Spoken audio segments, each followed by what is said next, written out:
Halo teman-teman, setelah penantian yang cukup panjang, akhirnya Kimetsu no Yaiba Season 4 yang bertajuk Hashira Training Arc telah dirilis. Tentu saja Dige akan mengupas tuntas anime yang lumayan menarik ini. Namun Dige kembali menyarankan agar kalian usahakan nonton anime ini secara langsung, karena dijamin kalian pasti puas dan tentu saja memiliki pengalaman nonton tersendiri.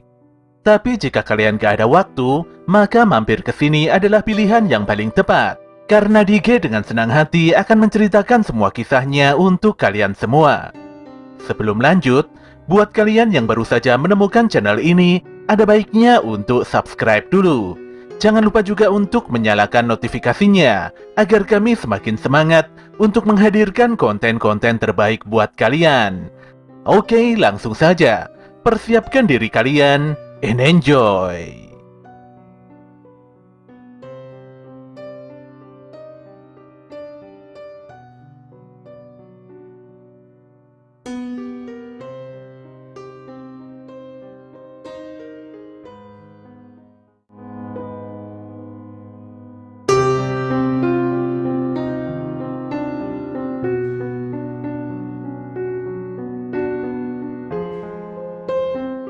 Pada suatu malam, Sanemi Obanai dan dua orang prajurit pemburu iblis tengah serius mengintai sebuah kastil tua terbengkalai. Dikarenakan sudah sangat usang dan ditinggalkan para manusia, kastil itu pun menjadi markas persembunyian para iblis. Kedua prajurit pun berkata bahwa para warga telah diculik oleh iblis dan menghilang entah kemana. Parahnya, hari ini seorang wanita juga dikabarkan telah menghilang tanpa jejak. Untungnya mereka semua masih belum terlambat, karena saat itu juga muncul sesosok iblis yang kabur menuju kastil sembari membawa seorang wanita. Tentu saja para pemburu segera bergerak cepat untuk mengejar si iblis. Iblis itu pun menyadari kalau dia tengah dibuntuti. Namun dia tidak ambil pusing dan menghilang begitu saja di dalam kastil. Di lantai terbawah kastil terbengkalai ini, ternyata para pemburu telah disambut oleh banyak sekali iblis. Ketika seekor iblis berusaha menyerang salah seorang prajurit, saat itu juga Obanai langsung menebas leher dan menghabisi si iblis tersebut. Sanemi pun tidak tinggal diam.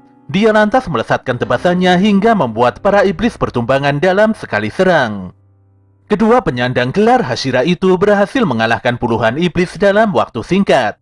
Dikarenakan kondisi tidak memungkinkan, Obanai memerintahkan kedua prajurit pemburu iblis untuk segera pulang dan menyerahkan semua urusan di sini padanya. Keduanya pun beranjak pergi setelah Sanemi menegaskan bahwa mereka hanyalah beban dalam pertempuran ini.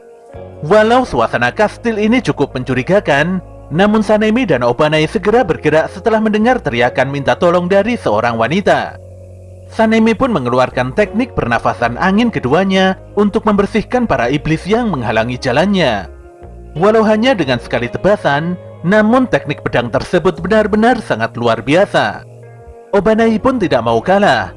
Dia melepaskan teknik pernafasan ular kelimanya, di mana serangan itu menebas setiap leher iblis dengan sangat akurat. Melihat kekuatan Sanemi dan Obanai, iblis penculik wanita itu langsung sadar bahwa kedua pemburu iblis tersebut adalah Hashira. Dia pun segera lari tunggang langgang. Walau sangat kesal, Sanemi terus berlari mengejar iblis penculik sambil menebas beberapa iblis yang mendatanginya. Sanemi dan Obanai kini tiba di luar kastil. Mereka pun didatangi oleh banyak pasukan iblis. Obanai meminta Sanemi agar segera bergegas menyelamatkan si wanita, sementara dirinya sendiri akan menahan para iblis di belakang. Sanemi pun tidak mau membuang waktu. Dia lantas menaiki puncak kastil untuk menghadapi iblis penculik beserta pasukan iblis lainnya. Melihat kekuatan Sanemi yang sangat mengerikan, iblis penculik itu pun benar-benar sangat terpojok. Iblis itu lantas melemparkan wanita di genggamannya, yang untungnya langsung ditangkap oleh Obanai. Kedua Hashira itu pun berlari mengejar iblis penculik, karena iblis tersebut berupaya melarikan diri dengan memasuki lubang besar di atap kastil. Ketika Sanemi dan Obanai terjun memasuki kastil, tanpa diduga mereka menyaksikan pemandangan yang tidak biasa, di mana di sana terdapat hamparan kota aneh yang dipenuhi oleh para iblis. Faktanya mereka memasuki Infinity Castle yang bisa berubah pola lokasi kapanpun. Iblis penculik pun tersenyum, dan dia langsung hilang dalam sekejap mata saat Sanemi hendak menusuknya. Sanemi dan Obanai pun kembali ke dunia nyata dengan berbagai pertanyaan yang begitu sulit dijelaskan. Beberapa hari kemudian, Kanao nampak kembali setelah menyelesaikan suatu misi. Dia pun melaporkan hasil pelaksanaan misi tersebut pada gurunya yaitu Gojo Shinobu. Sesuai dengan informasi sebelumnya, Tokito, Kanroji, Tanjiro, dan yang lainnya telah berhasil mengalahkan 2 iblis bulan atas. Fakta tentang iblis Nezuko yang bisa menaklukkan sinar matahari pasti akan menjadi perubahan besar di masa depan. Gojo pun yakin kalau Kibutsuji Muzan akan mengerahkan banyak pasukan iblisnya untuk menangkap Nezuko. Tentu saja semua itu dilakukan agar Muzan kebal terhadap sinar matahari. Sesaat kemudian Gojo meminta Kanao untuk menjaga Nezuko karena dia harus menghadiri undangan rapat darurat di kediaman Ubuyashiki. Di waktu yang sama, Tanjiro tengah beristirahat untuk memulihkan kondisi tubuhnya pasca pertarungan di desa Penempa Pedang. Goto pun menjelaskan bahwa warga desa Penempa Pedang saat ini sedang bekerja keras untuk merelokasi kampung mereka. Pasukan pemburu iblis membangun beberapa kampung kosong untuk berjaga-jaga jika nantinya ada permasalahan seperti ini. Hal ini pun memudahkan para warga mengungsi atau berpindah kampung baru dan membuat para iblis kebingungan. Goto lantas menyampaikan bahwa Tanjiro tidak sadarkan diri selama seminggu. Sementara Kanroji dan Tokito mulai sadarkan diri pada hari kedua, dan mereka bisa pulih sepenuhnya di hari yang ketiga. Namun terlepas dari itu semua, para pemburu iblis diminta agar lebih waspada, dikarenakan mungkin akan terjadi banyak hal ke depannya. Shin pun berpindah di kediaman Ubuyashiki, di mana para Hashira nampak sedang berkumpul bersama. Mereka adalah Himeji Magyome Hashira Batu, Shinazuka Sanemi Hashira Angin, Mitsuri Kanroji Hashira Cinta, Tokito Muichiro Hashira Kabut, Iguro Obanai Hashira Ular, Gojo Shinobu Hashira Serangga, serta Tomio Kakiyu Sang Hashira Air. Setelah sedikit berbincang-bincang tentang kejadian di desa Penempa Pedang, semua Hashira pun terlihat serius ketika Nona Amane datang. Amane menjelaskan bahwa pada rapat Hashira kali ini dia akan mewakili sang tuan besar atau Kagaya Ubuyashiki. Dia juga menjelaskan bahwa untuk seterusnya Ubuyashiki tidak mungkin bisa menghadiri rapat dikarenakan kondisi kesehatannya yang semakin memburuk.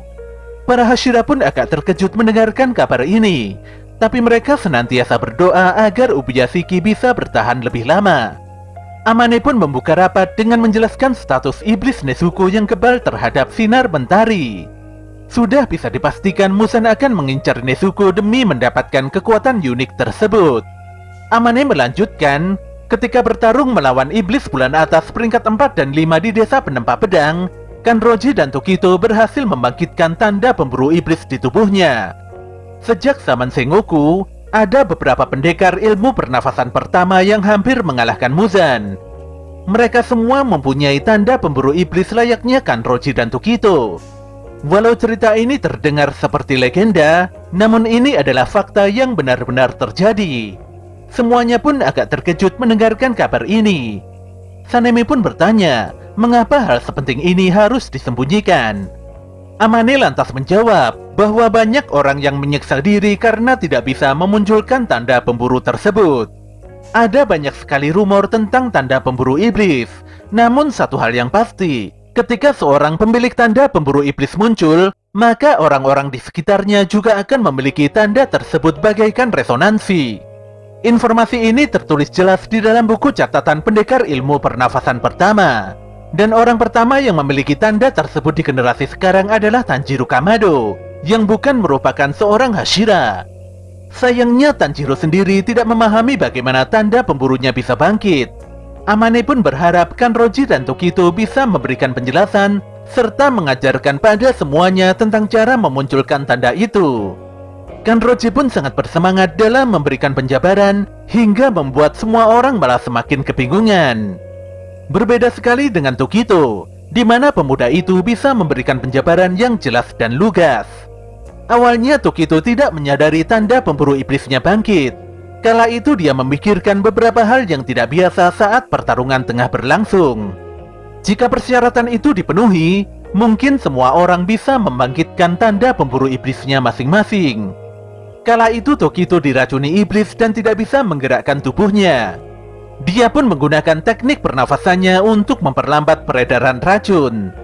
Amarah Tokito tiba-tiba meledak saat menyaksikan Kotetsu hendak dihabisi musuh. Hal ini membuat detak jantung Tokito meningkat hingga melebihi 200 per menit. Tubuhnya pun terasa panas membara dengan suhu di atas 39 derajat. Kondisi ini benar-benar membuat Tokito seperti berada di ambang kematian.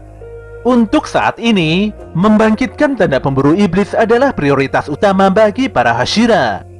Sebelum pergi, Amane menjelaskan tentang konsekuensi dari latihan pembangkitan tanda pemburu iblis, di mana penjelasan itu membuat beberapa Hashira nampak sangat terkejut. Beberapa saat kemudian, Giyu berpamitan pergi karena dia merasa sudah tidak ada urusan di tempat ini. Tidak adanya penjelasan yang jelas dari Giyu tentu saja membuat para Hashira berusaha menahannya. Namun saat Sanemi hendak menghentikan langkah Giyu, saat itu juga Gyomei menepukkan kedua tangannya hingga menghasilkan tekanan yang sangat luar biasa. Sambil mengucurkan air matanya, Gyomei meminta semuanya duduk tenang dan melanjutkan pembicaraan. Kembali pada Tanjiro, di mana siang itu dia dikunjungi oleh Haganezuka Hotaru. Haganezuka terlihat kepayahan setengah mati setelah bekerja mengasah pedang Tanjiro. Sambil gemetaran hebat, Haganezuka menyerahkan pedang Tanjiro dengan hati-hati. Tentu saja Tanjiro sangat berterima kasih, apalagi Haganezuka menanamkan palang pelindung pedang milik Rengoku Kyojuro. Saat memeriksa bilah pedang Nichirin barunya, Tanjiro dibuat sangat tercengang dikarenakan warna hitam pedang tersebut terlihat begitu pekat. Haganezuka berkata bahwa pedang tersebut memiliki kualitas terbaik. Bisa dipastikan mantan pemiliknya adalah pendekar pedang yang sangat kuat. Di dalam bilah pedang tersebut terdapat ukiran kata pembasmian, dan pedang ini setara dengan pedang milik para Hashira. Orang yang menempa pedang ini sepertinya hanya memiliki satu tujuan, yaitu membasmi seluruh iblis di muka bumi. Ketika bertarung melawan Hantengu, Tanjiro tidak menemukan ukiran kata apapun pada pedang ini. Saat itulah Haganezuka jadi kesal karena pedang tersebut masih dalam proses awal pengasahan yang tentu saja banyak sekali karat yang belum bisa dihilangkan secara sempurna. Sambil memarahi Tanjiro, Haganezuka mengungkapkan bahwa dia terpaksa mengulangi proses pengasahan dari awal dikarenakan mengalami banyak sekali gangguan. Haganezuka pun setelahnya pergi meninggalkan Tanjiro dan Goto, walau tubuhnya terlihat tidak sehat dan terus gemetaran. Ternyata sedari tadi gennya dirawat dalam satu ruangan bersama Tanjiro. Tanjiro pun meminta maaf karena gennya agak terganggu dengan kedatangan Haganezuka tadi. Sedetik kemudian Inosuke tiba-tiba muncul sambil menghancurkan jendela kamar. Semuanya pun begitu kaget melihat kelakuan Inosuke yang sangat edan. Si topeng babi itu langsung berkoar-koar bahwa sebentar lagi akan ada kegiatan latihan bersama untuk meningkatkan kekuatan. Hal ini pun membuat gennya semakin tidak nyaman dan ingin segera pindah kamar saja. Scene pun kembali pada para Hashira, di mana mereka telah menyelesaikan susunan rencana untuk melatih anggota pasukan pemburu iblis. Gyomei pun mengusulkan kalau pelatihan ini bisa dimulai 3 hari lagi. Semuanya harus berpacu dengan waktu, apalagi mereka semua tidak mengetahui apa rencana Kibutsuji Musan selanjutnya. Setidaknya dengan bergerak lebih cepat, mereka bisa mengantisipasi hal-hal yang tidak diinginkan. Momen ini harus dimanfaatkan dengan sebaik mungkin demi memperkuat seluruh pasukan pemburu iblis dalam waktu singkat. Seluruh Hashira pun menyetujui usulan Gyomei untuk mengadakan pelatihan Hashira. Gyomei juga meminta bantuan pada mantan Hashira untuk memaksimalkan pelatihan. Namun yang jadi masalah saat ini adalah Giyu, di mana Hashira air tersebut malah pergi tanpa memberikan penjelasan yang bisa diterima. Di sisi lain, Zenitsu terlihat menjenguk Tanjiro setelah menyelesaikan misinya. Zenitsu begitu kesal karena tidak memiliki waktu untuk bersantai. Dia juga lemas duluan karena dipaksa mengikuti pelatihan Hashira. Namun Tanjiro malah sebaliknya, di mana dia sangat antusias karena latihan tersebut adalah jalan pintas untuk memperkuat diri. Jika melawan orang yang lebih kuat, maka kesempatan untuk menyerap ilmu jauh lebih cepat. Reaksi optimis Tanjiro membuat Zenitsu semakin kesal. Dia pun menggigit kepala Tanjiro dan mengancam tidak mau berteman lagi. Ketika Zenitsu beranjak pergi, Tanjiro pun segera menghentikannya. Tanjiro berterima kasih karena sebelumnya Zenitsu pernah mengajarkannya teknik pernafasan petir. Hal ini pun membuat Tanjiro berhasil memenggal kepala Hantengu, walau sebelumnya kaki Tanjiro hampir tidak bisa digerakkan. Untungnya Zenitsu sangat senang dengan pujian itu. Dia pun begitu sumringah dan berharap Tanjiro bisa segera sembuh. Pada esok siangnya, Tengen Uzui nampak melatih para pasukan pemburu iblis sambil marah-marah. Dia sangat kesal karena para pemuda di hadapannya itu begitu lemah dan kurang bersemangat. Para pasukan pun dibuat ampun-ampun hingga tidak sanggup melanjutkan latihan. Uzui sengaja melakukan hal ini agar para pasukan terbiasa susah. Jika dilatih oleh Hashira yang aktif, maka porsi latihan para pasukan akan semakin berat. Dan benar saja, para pasukan dihempaskan dengan begitu brutal oleh Sanemi. Sanemi pun benar-benar kesal. Jika hanya berlatih seperti ini, dia tidak mungkin bisa meningkatkan suhu tubuhnya. Di sisi lain, Nona Kanroji membuat para pemburu sangat amat takut dan kesakitan dengan teknik pelatihan kelenturan tubuh. Serangan bertubi-tubi dari Obanai dan Tokito membuat nyali para pemburu iblis langsung ciut seketika. Gyomei pun meminta para pasukan bisa bertahan di dalam gempuran air terjun yang kuat. Sayangnya satu demi satu para pemburu iblis itu nampak pingsan dan KO terseret air. Demi membasmi para iblis, demi rekan-rekan yang telah tiada, dan demi semua orang yang masih hidup, para pasukan pemburu iblis harus sabar melalui latihan berat ini. Di hadapan Ubuyashiki, Amane menyampaikan bahwa para Hashira telah memulai pelatihan bagi anggota pasukan sebagai dasar persiapan pertempuran selanjutnya. Semua itu dilakukan hanya untuk mengalahkan Kibutsuji Muzan. Sayangnya kondisi kesehatan Ubuyashiki terlihat semakin parah, tapi dia berterima kasih pada Amane karena selama ini Amane selalu merawat dan membantunya. Ungkapan tulus Ubuyashiki itu pun tanpa terasa membuat air mata Amane meleleh. Sementara itu di suatu tempat yang sangat tersembunyi, Tamayo tiba-tiba didatangi oleh seekor gagak Kasugai. Burung itu pun berkata kalau dia adalah utusan Kagaya Ubuyashiki. Dia bisa menemukan tempat ini berkat koneksi antar para manusia. Walau gagak ini sangat terlatih, tapi faktanya dia hanyalah seekor burung. Si gagak pun meminta Tamayo tenang karena dia tidak berniat menyakiti siapapun. Namun burung ini sadar bahwa dia masih belum mendapatkan kepercayaan penuh dari Tamayo. Dia pun membeberkan alasan utamanya menemui Tamayo, di mana dalam pasukan pemburu iblis ada orang yang memiliki pengetahuan tentang tubuh iblis dan farmakologi, yaitu Kocho Shinobu. Pihak pasukan pemburu iblis meminta Tamayo bekerja sama dalam memeriksa perubahan Nezuko bersama Kocho. Lagi-lagi semua ini dilakukan hanya untuk mengalahkan Muzan. Tamayo pun sangat terkejut ketika si kakak mengundangnya pergi menuju kediaman Ubuyashiki. Wanita itu sungguh tidak menyangka kalau iblis seperti dirinya malah diundang ke markas besar pasukan pemburu iblis. Saat tengah fokus membersihkan perpustakaan, Yushiro begitu kaget setelah menyadari kalau Tamayo didatangi gagak Kasugai utusan Kagaya Ubuyashiki. Tentu saja pemuda itu langsung lari tunggang langgang dan bahkan terjungkal demi menyelamatkan Tamayo. Setibanya di ruangan Tamayo, Yushiro mendapati si gagak telah terbang dan pergi menjauh. Dengan sangat khawatir, Yushiro mengajak Tamayo untuk segera pergi meninggalkan tempat ini. Dia juga telah mempersiapkan segalanya supaya Tamayo bisa segera berangkat. Namun Tamayo mengatakan pada Yushiro bahwa hal tersebut tidak perlu dilakukan. Pertemuannya dengan Tanjiro dan juga Nezuko nampaknya mulai memasuki babak akhir. Walau Tamayo berkata tidak akan meninggalkan tempat ini, namun dia dan Yushiro akhirnya tetap harus pergi. Hanya saja untuk kali ini tujuan mereka begitu berbeda dari sebelumnya.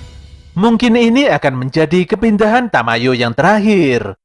Tamayo juga akan merangkum seluruh hasil penelitiannya sejauh ini.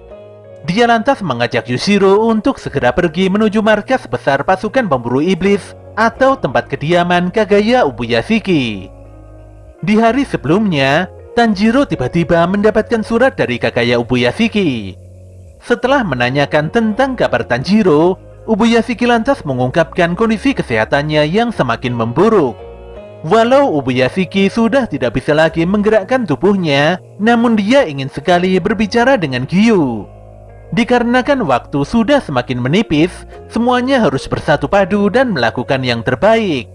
Ubuyashiki pun meminta tolong agar Tanjiro menemui Giyu. Dia juga meminta Tanjiro agar ekstra sabar dalam menghadapi sikap Giyu. Apalagi Giyu merupakan sosok Hashira penyendiri. Tentu saja Tanjiro siap dan senang memenuhi permintaan Ubuyashiki. Pada keesokan harinya, Tanjiro telah bersiap menemui Giyu walau kakinya masih belum sembuh. Awalnya Aoi tidak mengizinkan karena mengira kalau Tanjiro hendak mengikuti pelatihan Hashira. Gadis itu pun mempersilahkan Tanjiro pergi, setelah mendapatkan penjelasan bahwa Tanjiro akan menemui seseorang. Sebelum Tanjiro berangkat, Aoi memberikan beberapa onigiri sederhana untuk bekal Tanjiro, serta untuk seseorang yang akan ditemuinya. Apapun yang terjadi, Aoi berharap agar Tanjiro makan dengan benar sehingga kesehatan mental dan fisiknya terjaga. Jelas saja Tanjiro sangat senang dan berterima kasih pada Aoi. Pemuda itu pun pergi menemui Giyu dengan bantuan Gagak Kasugai. Sesampainya di TKP, Tanjiro berteriak-teriak memanggil nama Giyu. Walau Giyu sebenarnya ada di dalam rumah, namun dia hanya ingin menyendiri dan tidak berniat menemui Tanjiro. Tanpa diduga Tanjiro masuk begitu saja hingga membuat Giyu agak kaget. Dengan begitu santainya Tanjiro menjelaskan tentang alasannya menemui Giyu. Intinya, saat ini semua orang sedang sibuk mengikuti pelatihan Hashira. Tanjiro pun diizinkan untuk mengikuti latihan tersebut dalam waktu 7 hari lagi ketika lukanya sudah benar-benar sembuh. Tanjiro pun bertanya pada Giyu, apakah dia boleh berlatih bersama Hashira air di hadapannya itu? Sayangnya tanpa basa-basi, Giyu langsung menolaknya mentah-mentah. Dengan polos, Tanjiro bertanya apa alasan Giyu menolaknya. Giyu pun menjawab bahwa dia marah karena Tanjiro tidak pernah mengasah teknik pernafasan airnya lagi. Menurut Giyu, seharusnya Tanjiro lah yang menjadi Hashira air. Tanjiro lantas menjelaskan tentang alasannya kurang menggunakan teknik pernafasan air. Sebelumnya dia pernah berbicara dengan Pak Urokodaki Sakonji bahwa mengubah teknik pernafasan merupakan hal yang lumrah. Apalagi teknik pernafasan air adalah teknik dasar yang memiliki banyak turunan. Tapi itu bukanlah yang dimaksud Giyu. Tanjiro pun agak bingung ketika Giyu berkata bahwa posisi Hashira air sedang kosong. Giyu lantas berkata bahwa dirinya bukanlah Hashira air. Entah bagaimana caranya, seseorang harus menjadi Hashira air sesegera mungkin. Giyu lantas bangkit dan mengusir Tanjiro dari rumahnya. Jelas saja Tanjiro hanya diam saja dan semakin tidak mengerti dengan semua ini. Dia pun mengingat pesan Ubuyashiki, di mana dirinya harus benar-benar sabar dalam menghadapi Giyu. Sore itu Tanjiro mendatangi kamar Giyu untuk memberikan onigiri buatan Aoi. Sayangnya, walau sudah dipanggil berulang kali, tapi Giyu tidak mau keluar kamar. Tanjiro pun menaruh onigiri tersebut di depan kamar Giyu dan berharap Hashira air itu mau memakannya. Ketika malam menjelang, Giyu membuka pintu dojo dan menemukan Tanjiro yang tengah tertidur di sana. Tanjiro pun terbangun dan menyapa Giyu dengan begitu hangat. Dia juga sangat senang karena Giyu memakan onigiri pemberiannya. Namun Giyu langsung balik kanan dan mengabaikan Tanjiro. Namun Tanjiro tidak putus asa dan terus mengajak Giyu ngobrol ngalor ngidul. Pemuda itu terus mengikuti Giyu kemana-mana, sambil berbicara tentang sesuatu yang sebenarnya tidak terlalu penting. Pagi itu Tanjiro kembali menemui Giyu di kamarnya untuk mengajak sparring latihan. Sepertinya untuk saat ini yang ada di pikiran Tanjiro hanya latihan dan latihan saja. Pagi, siang, dan malam, Tanjiro selalu bersemangat dan berada di samping Giyu tanpa ada rasa lelah sedikit pun. Padahal Giyu sudah sangat lelah dan nampak kurang beristirahat. Giyu pun mulai berpikir untuk menuruti kemauan Tanjiro agar pemuda tersebut tidak mengikutinya lagi. Giyu lantas menghela nafas dan berkata bahwa sebenarnya dia tidak lolos ujian seleksi akhir. Tanjiro langsung sadar bahwa ujian itu adalah tes seleksi akhir pasukan pemburu iblis yang biasa dilaksanakan di Gunung Fujikasane. Giyu pun menceritakan kisah masa lalunya, di mana dulu ada seorang pemuda yang senasib dengannya, yaitu Sabito. Sabito adalah pemuda baik hati yang menjunjung tinggi nilai kebenaran. Kala itu Giyu dan Sabito berusia 13 tahun. Keduanya pun cepat akrab karena seumuran dan sama-sama kesepian. Walau hanya Sabito saja yang gugur dalam ujian tahun itu, namun dia bisa mengalahkan sebagian besar iblis sendirian. Saat itu Giyu terluka dan diserang iblis. Namun saat iblis itu kembali menyerang, untungnya Sabito datang tepat waktu dan menyelamatkan semuanya. Dia pun segera pergi meninggalkan Giyu untuk membantu peserta ujian lain yang membutuhkan pertolongan. Giyu pun pingsan, dan dia tiba-tiba sadar setelah ujian selesai. Dia sungguh tidak memahami mengapa dirinya bisa bertahan hidup selama 7 hari dan lolos ujian. Ditambah lagi dirinya tidak pernah sekalipun mengalahkan iblis. Hal inilah yang menyebabkan Giyu tidak merasa layak menjadi Hashira air, serta tidak layak memiliki tempat di barisan pasukan pemburu iblis. Dia juga tidak merasa setara dengan Hashira yang lainnya. Oleh karena itulah, Giyu menegaskan agar Tanjiro meminta Hashira lain saja untuk melatihnya. Giyu pun merasa pesimis, tidak mungkin tanda pemburu iblis bisa muncul padanya. Jika Sabito masih ada, pasti tanda pemburu tersebut bisa muncul padanya. Giyu lantas meminta Tanjiro tidak mengkhawatirkannya, karena hal itu hanya membuang waktu saja. Mata Tanjiro pun langsung berkaca-kaca. Dia benar-benar memahami betapa menyakitkannya ditinggal oleh orang yang sangat disayangi. Terlebih orang tersebut rela mati karenanya. Semuanya pun sebisa mungkin berharap bisa menggantikan orang yang begitu penting itu. Dalam ingatan Tanjiro, Sabito adalah pemuda yang melatihnya di Gunung Sagiri, dan saat itu merupakan pengalaman yang sangat misterius bagi Tanjiro. Sabito yang seharusnya telah tiada malah menolong Tanjiro yang hampir putus asa. Sambil mengusap air matanya, Tanjiro mengungkapkan rasa kekagumannya pada Sabito. Jika saja Sabito masih hidup, dia pasti akan menjadi pendekar pedang yang sangat hebat. Giyu pasti merasa dirinya lah yang seharusnya mati. Tanjiro pernah berada di posisi Giyu ketika kehilangan Rengoku Kyojuro. Kyojuro adalah pendekar hebat yang sudah melindungi semuanya dengan berkorban nyawa. Dia adalah lelaki paling baik dan kuat di antara siapapun. Hidupnya begitu bermakna hingga akhir hayatnya. Tanjiro pun merasa kalau lebih baik dia saja yang tiada daripada Kyojuro, karena mungkin saja kelak Kyojuro bisa mengalahkan Muzan. Tapi waktu itu Inosuke memarahinya habis-habisan. Inosuke menyadarkan Tanjiro bahwa seharusnya dia bisa menjaga kepercayaan yang diberikan Kyojuro. Tanjiro pun sangat sadar kalau yang dikatakan Inosuke benar adanya. Hanya saja dia agak bingung dengan apa yang harus dikatakannya pada Giyu. Mau seperih apapun semuanya harus bertahan dan melanjutkan hidup. Meski tidak mau mengakuinya, tapi Giyu pasti berusaha keras dan melatih dirinya sendiri hingga menjadi seorang Hashira. Namun Tanjiro merasa tidak memiliki hak untuk berbicara karena dia memang tidak tahu apapun tentang Giyu. Pun demikian Tanjiro berusaha menghentikan Giyu, sembari menanyakan apakah Giyu tidak ingin meneruskan hal baik yang telah dipercayakan Sabito. Saat itulah Giyu sangat tersentak dan dia mematung. Giyu pun mengingat kalau dulu Sabito pernah menamparnya karena dia sempat berpikiran untuk mati sepeninggal kakak perempuannya. Sabito bahkan mengancam akan menghentikan pertemanannya jika Giyu berkata buruk seperti itu lagi. Sang kakak yang diketahui bernama Sutako memutuskan untuk melindungi Giyu dari cengkeraman iblis, walau sebenarnya besok dia akan menikah. Sabito pun menceramahi Giyu agar tidak menghina pengorbanan kakaknya. Bagaimanapun juga Giyu tidak boleh mati dan harus meneruskan hidup yang diberikan oleh Sutako. Giyu benar-benar terpukul dan dia mengingat dengan jelas betapa sakitnya tamparan sahabatnya itu.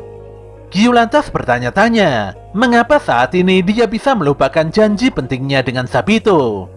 Dia pun sadar, jika mengingat sosok Sabito ataupun Sutako, Giyu pasti sangat sedih dan tidak bisa berbuat apapun.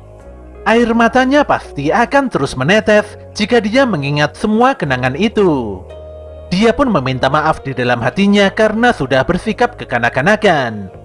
Sikap diam Giyu membuat Tanjiro berpikiran yang tidak-tidak. Untuk mencairkan suasana, dia pun mengajak Giyu makan. Pemikiran Tanjiro cukup sederhana, di mana jika kenyang Giyu pasti akan ceria dan mau menemaninya berlatih. Keduanya pun pergi ke warung dan balapan makan sobami.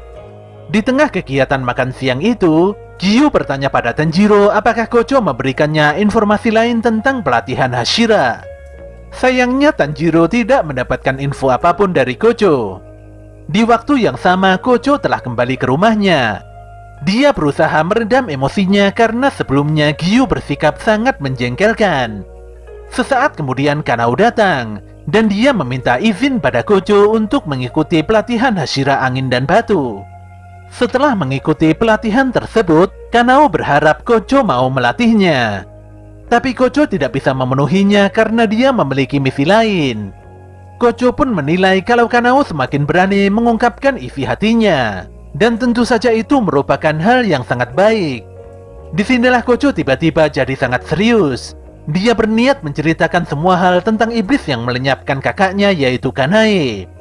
Selain itu, Kocho juga memberitahukan pada Kanao tentang cara untuk mengalahkan iblis tersebut. Siang itu, Tengen Uzui kembali melatih para pasukan pemburu iblis dengan begitu keras. Dia pun melecut para pemuda tersebut agar tidak mudah menyerah dalam meningkatkan kekuatan fisik dasarnya. Jika tidak bisa melewati pelatihan ini, Uzui begitu yakin para pemburu muda itu tidak akan bisa melangkah ke tahapan selanjutnya. Jika tidak bisa menyempurnakan latihan dasar ini, mereka semua tidak mungkin bisa mengimbangi pelatihan Genya ataupun Kanroji. Semuanya pun sangat gelagapan, dan walau mereka semua sangat tertekan dengan pelatihan neraka ini, tapi para pemburu tersebut tetap berusaha mematuhi semua perintah Uzui. Ketika pelatihan masih berlangsung, tanpa diduga Tanjiro datang dan menyapa Uzui dengan begitu riang. Nampaknya Tanjiro telah sembuh total dan diperbolehkan mengikuti pelatihan yang diselenggarakan oleh mantan Hashira itu. Jelas saja Uzui begitu senang melihat kedatangan Tanjiro. Keduanya pun saling bercengkrama karena lama tidak berjumpa. Tanjiro bersyukur melihat Uzui nampak sehat-sehat saja. Namun Uzui telah kehilangan tangan dan salah satu matanya pasca pertarungan melawan iblis bulan atas. Lelaki itu pun menilai kalau Tanjiro sangat beruntung karena tubuhnya masih utuh. Apalagi terdengar kabar kalau Tanjiro kembali melawan iblis bulan atas di desa penempa pedang. Uzui meminta Tanjiro serius dalam pelatihan ini. Dan jelas saja tantangan Uzui itu dijawab Tanjiro dengan semangat yang sangat membara. Dalam sekejap mata, semua peserta latihan dibuat begitu kaget dengan kekuatan fisik Tanjiro yang tidak masuk akal. Tanjiro terlihat sangat bersemangat, dan dia berlatih dengan begitu serius daripada peserta yang lainnya. Tengen Uzui pun memerintahkan agar para pemburu memakan banyak makanan guna memulihkan staminanya. Jika tidak menghabiskan makanan buatan para istrinya, Uzui mengancam akan membuat latihan sore nanti menjadi semakin berat. Ancaman itu pun membuat para pemburu iblis muda tersebut berusaha menyantap jatah makanannya masing-masing hingga tidak tersisa.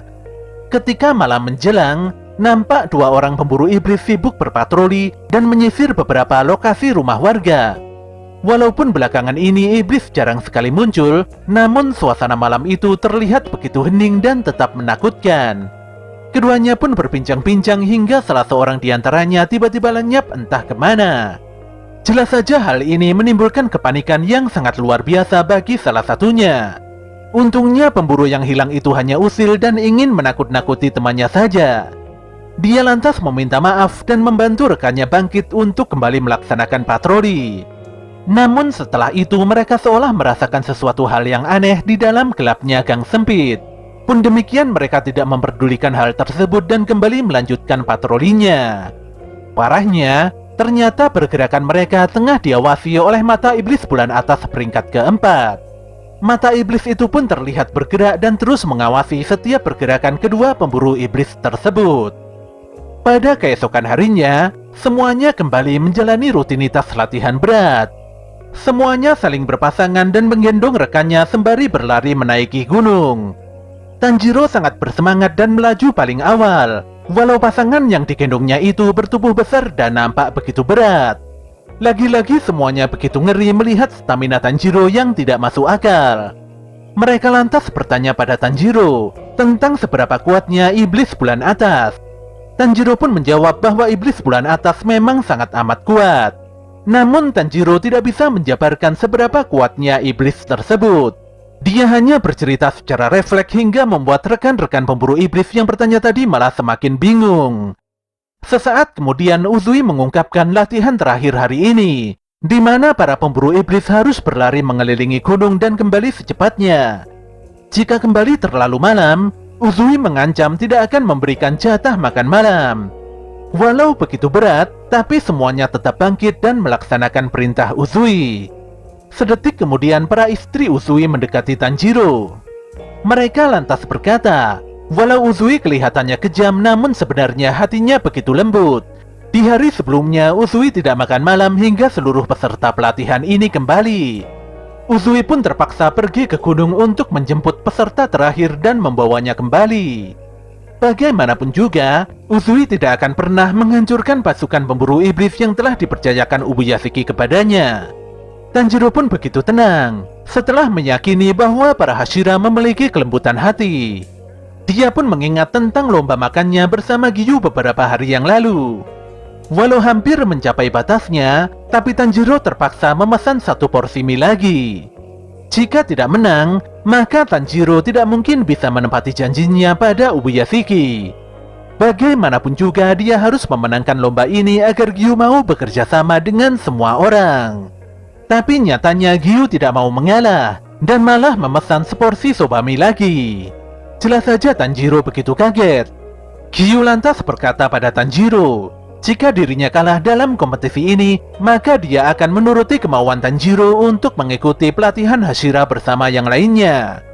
Detik itu juga Giyu memesankan Tanjiro seporsi soba mie lagi. Sepertinya Giyu bermaksud membiarkan Tanjiro menang karena mie di hadapannya adalah porsi terakhirnya. Walau perutnya sakit, tapi Tanjiro begitu senang dan kembali bersemangat untuk melahap makanannya. Di sisi lain, Obanai menemui Sanemi di sebuah bangunan kosong di tengah hutan. Keduanya lantas membahas tentang pelatihan Hashira yang sangat sulit dilalui oleh anggota pemburu iblis. Jika seperti ini terus, mereka mulai pesimis anggota pemburu iblis itu tidak bisa menghadapi iblis bulan atas. Tapi mereka harus tetap membina para pemburu karena ini adalah keinginan Oyakata Sama atau Ubuyashiki. Sanemi kembali membahas tentang insiden aneh yang terjadi pada kastil tua sebelumnya. Kala itu para iblis telah dipojokkan, namun anehnya mereka semua tiba-tiba lenyap bak ditelan bumi. Ternyata si Obanai juga tidak berhenti memikirkan hal tersebut. Dia sempat berpikir, mungkin ada tempat persembunyian para iblis yang tidak diketahui pasukan pemburu. Pun demikian, Sanemi tidak menemukan apapun, walau dia sudah memeriksa kastil itu berulang kali. Anehnya, setelah kejadian itu, para iblis di kota juga tiba-tiba menghilang. Obanai pun merasakan sebuah pertanda bahwa mungkin sebentar lagi akan terjadi hal yang buruk. Melatih para pasukan membuat pikiran Obanai teralihkan sejenak. Namun situasi yang sangat tenang ini sepertinya adalah sensasi sebelum akhirnya badai besar menerjang. Sanemi sendiri tidak peduli dengan hal itu. Yang penting dia akan membantai para iblis jika mereka semua bermunculan. Keduanya pun saling memberi saran, di mana saran tersebut adalah ajakan untuk melakukan duel 1 lawan 1. Pada esok sorenya, Uzui mengganti latihan rutin lari jarak jauh dengan sesi latihan khusus yang mengacu pada pertarungan sebenarnya. Latihan itu akan dilaksanakan pada malam hari di dalam gunung. Para pemburu harus meningkatkan keterampilan dan inderanya masing-masing guna bertarung di dalam kegelapan. Kegelapan merupakan tempat yang sangat disukai oleh para iblis. Uzui sendiri akan berperan sebagai iblisnya, sementara Tanjiro bertugas mengalahkan Uzui sembari melindungi semua rekan-rekannya. Tidak membutuhkan waktu yang lama bagi Uzui untuk melumpuhkan para pemburu satu demi satu. Mereka pun mulai tumbang oleh gerakan Uzui yang begitu cepat dan tidak terlihat. Tanjiro pun begitu tegang karena tidak bisa melacak keberadaan Uzui melalui aromanya. Sesaat kemudian suasana menjadi terang ketika cahaya rembulan nampak menyinari daratan. Tanjiro pun memerintahkan semua rekan-rekannya berkumpul dan saling mendekat tanpa membuat celah. Namun ketika hendak berkumpul, mereka langsung diserang Uzui dengan begitu ganas. Untungnya Tanjiro segera menghentikan pukulan Uzui. Walau hanya memiliki satu tangan, namun serangan Uzui begitu kuat dan tidak main-main. Uzui dan Tanjiro pun berduel 1 lawan 1. Semua pemburu benar-benar tidak percaya melihat kemampuan Tanjiro yang mampu bertarung seimbang melawan mantan Hashira. Mereka sadar bahwa ini adalah pertarungan sesungguhnya antara penyintas dari pertempuran melawan iblis bulan atas. Uzui nampak tersenyum melihat keseriusan dan tekad Tanjiro. Dia pun mengakui kalau Tanjiro telah semakin kuat dari sebelumnya. Saat Uzui hendak menyerang Tanjiro kembali, tanpa diduga para pemburu bangkit dan bersatu padu menyerang mantan ninja tersebut. Tanjiro pun sangat senang melihat semua teman-temannya tidak menyerah. Namun Uzui lebih bersemangat karena pertarungan ini menjadi semakin menarik. Beberapa saat kemudian latihan pertarungan ini pun akhirnya selesai. Namun para pemburu malah terlihat depresi. Mengalahkan mantan Hashira saja mereka sudah kesulitan, apalagi nantinya harus terjun secara langsung melawan para iblis. Mereka sadar bahwa Uzui mengadakan pelatihan ini agar para pemburu semakin kuat. Tapi mereka lebih berharap agar para Hashira dan Tanjiro bisa mengalahkan iblis bulan atas atau bahkan Kibutsuji Muzan. Oleh karena itulah mereka akan berjuang berlatih sekuat tenaga agar kelak bisa memberikan bantuan meski hanya sedikit. Uzui pun nampak tertegun, namun setelahnya dia tersenyum melihat masih adanya perjuangan dari para pemburu muda itu. Tidak terasa waktu sudah pagi saja. Para pemburu pun terus berlatih dan menjadi semakin kuat dengan cara mereka sendiri. Uzui mengatakan bahwa sudah tidak ada lagi yang bisa dilakukan Tanjiro di tempat ini. Dia pun memerintahkan Tanjiro agar segera pergi menuju tempat pelatihan Hashira selanjutnya. Tentu saja Tanjiro langsung bersiap dan berpamitan pada semuanya. Dia menantikan kehadiran teman-temannya itu di tempat pelatihan Hashira selanjutnya. Tanjiro kemudian berlari kencang menuju lokasi selanjutnya dengan petunjuk dari kakak Kasugai. Tidak berselang lama dia sampai di sebuah rumah besar, di mana saat itu juga banyak sekali para pemburu yang tumbang dan tidak berdaya di hadapannya. Pun demikian Tanjiro merasa tenang karena Hashira di hadapannya adalah Muichiro Tokito. Walau begitu datar dan tanpa ekspresi, namun Tokito memberikan pelatihan yang keras pada para pemburu iblis. Dia lantas memukuli salah seorang pemburu iblis tanpa ampun. Jika saja duel ini merupakan pertarungan yang sebenarnya, Tokito begitu yakin bahwa pemburu itu pasti akan tewas dengan sangat cepat. Tokito meminta para anggota pemburu iblis segera bangkit setelah menerima serangan serta memperbaiki postur tubuhnya. Dia pun melumpuhkan beberapa orang dalam sekali serang, hingga para pasukan pemburu itu benar-benar tidak memiliki kesempatan sekalipun untuk menyerang. Tokito juga mengingatkan agar para pemburu tidak pernah menyerah sekalipun, walau ada rekan mereka yang tewas. Jika memilih berhenti, maka semua usaha bisa dipastikan akan berakhir sia-sia. Tokito terus membimbing dan menghajar para anggota pemburu iblis dengan sikap yang dingin. Namun ketika menyadari kehadiran Tanjiro, anehnya sikap Tokito tiba-tiba berubah 180 derajat menjadi sangat ramah. Setelah berbincang sejenak, Tokito lantas mengajak Tanjiro ke sebuah bangunan, yang ternyata bangunan tersebut merupakan tempat kerja Kanamori. Jelas saja Tanjiro agak kaget dan dia bertanya mengapa Kanamori bisa berada di tempatnya Tokito. Tokito pun menjawab bahwa Kanamori ada di tempat ini karena permintaannya. Dia kemudian mengambil sebuah pedang dan meminta Tanjiro untuk memegang pedang tersebut. Tanjiro pun mengangkat dan mengarahkan bilah pedang itu pada Tokito, di mana setelahnya Tokito melemparkan sebuah pesawat kertas. Hebatnya, pesawat itu langsung terbelah menjadi dua bagian ketika menyentuh bilah pedang tajam. Kejadian ini membuat Tanjiro terpana akan ketajaman pedang di tangannya itu. Tokito pun berkata bahwa itulah alasan utama mengapa Kanamori berada di tempat ini. Kanamori bertugas untuk merawat pedang milik Tokito secara berkala. Tokito selalu berharap agar pedangnya bisa dalam kondisi prima ketika melangsungkan pertarungan yang sebenarnya.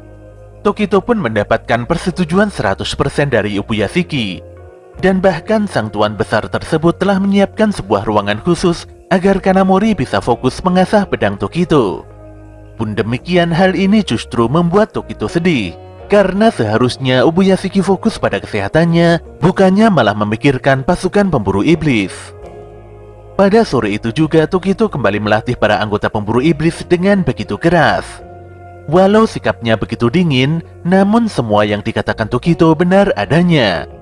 Jika para pemburu iblis menyerang dengan emosional, maka mereka tidak akan bisa menandingi para musuhnya. Jika hal ini dibiarkan berlarut-larut, maka kemenangan sangat sulit untuk diwujudkan. tidak ada kesempatan kedua saat melawan para iblis. Meskipun unggul dalam berbagai hal, namun satu kesalahan saja bisa berakibat fatal. Sebelum menyudahi latihan hari ini, Tokito meminta pada semuanya untuk mengasah setiap gerakan guna mendapatkan keterampilan bertahan hidup. Insiden ini pun membuat Tanjiro agak ngeri dan terdiam 1000 bahasa. Melihat hubungan baik antara Tanjiro dan Tokito, para anggota pemburu pun meminta tolong pada Tanjiro. Mereka berharap sang Hashira Kabut tidak terlalu keras dalam memberikan latihan. Jika seperti ini terus, mereka pasti akan tumbang sebelum melawan para iblis. Namun Tanjiro malah berpikir bahwa Tokito-lah yang sebenarnya merasa paling berat. Apalagi Hashira Kabut tersebut tidak pernah mengeluh dalam melatih para anggota pemburu iblis. Walau begitu pahit dan tidak suka, namun para anggota pemburu membenarkan pendapat Tanjiro. Tapi mereka tetap berharap agar paling tidak Tokito bisa lebih lembut dalam berbicara dan bertutur kata. Apalagi perkataan Tokito saat itu tidak terkontrol hingga membuat mental para pemburu hancur. Tanjiro pun menanggapi hal itu dengan bijak, di mana menurutnya sikap Tokito sudah lebih baik daripada saat awal berjumpa di desa penempa pedang dulu. Hal itu pun membuat para pemburu semakin lemas dan pasrah. Sesaat kemudian Tanjiro melihat Tokito pergi keluar. Para pemburu pun menyampaikan bahwa hampir setiap malam Hashira Kabut selalu keluar rumah. Namun mereka tidak tahu sama sekali apa yang sebenarnya dilakukannya. Ketika malam semakin larut, tanpa disangka muncul ribuan mata bola iblis bulan atas peringkat keempat yang baru, yaitu Nakime. Semua bola mata itu terhubung secara langsung dengan rambut Nakime. Dia pun memetik biwanya dan nampak memantau pergerakan Tokito dari jarak jauh. Saat itu Sanemi dan Obanai sibuk bertarung tanpa henti walau keduanya seimbang. Ternyata detik itu juga Tokito telah sampai di lokasi latihan kedua Hashira tersebut. Pemuda itu pun meminta izin pada keduanya untuk ikut bergabung latihan.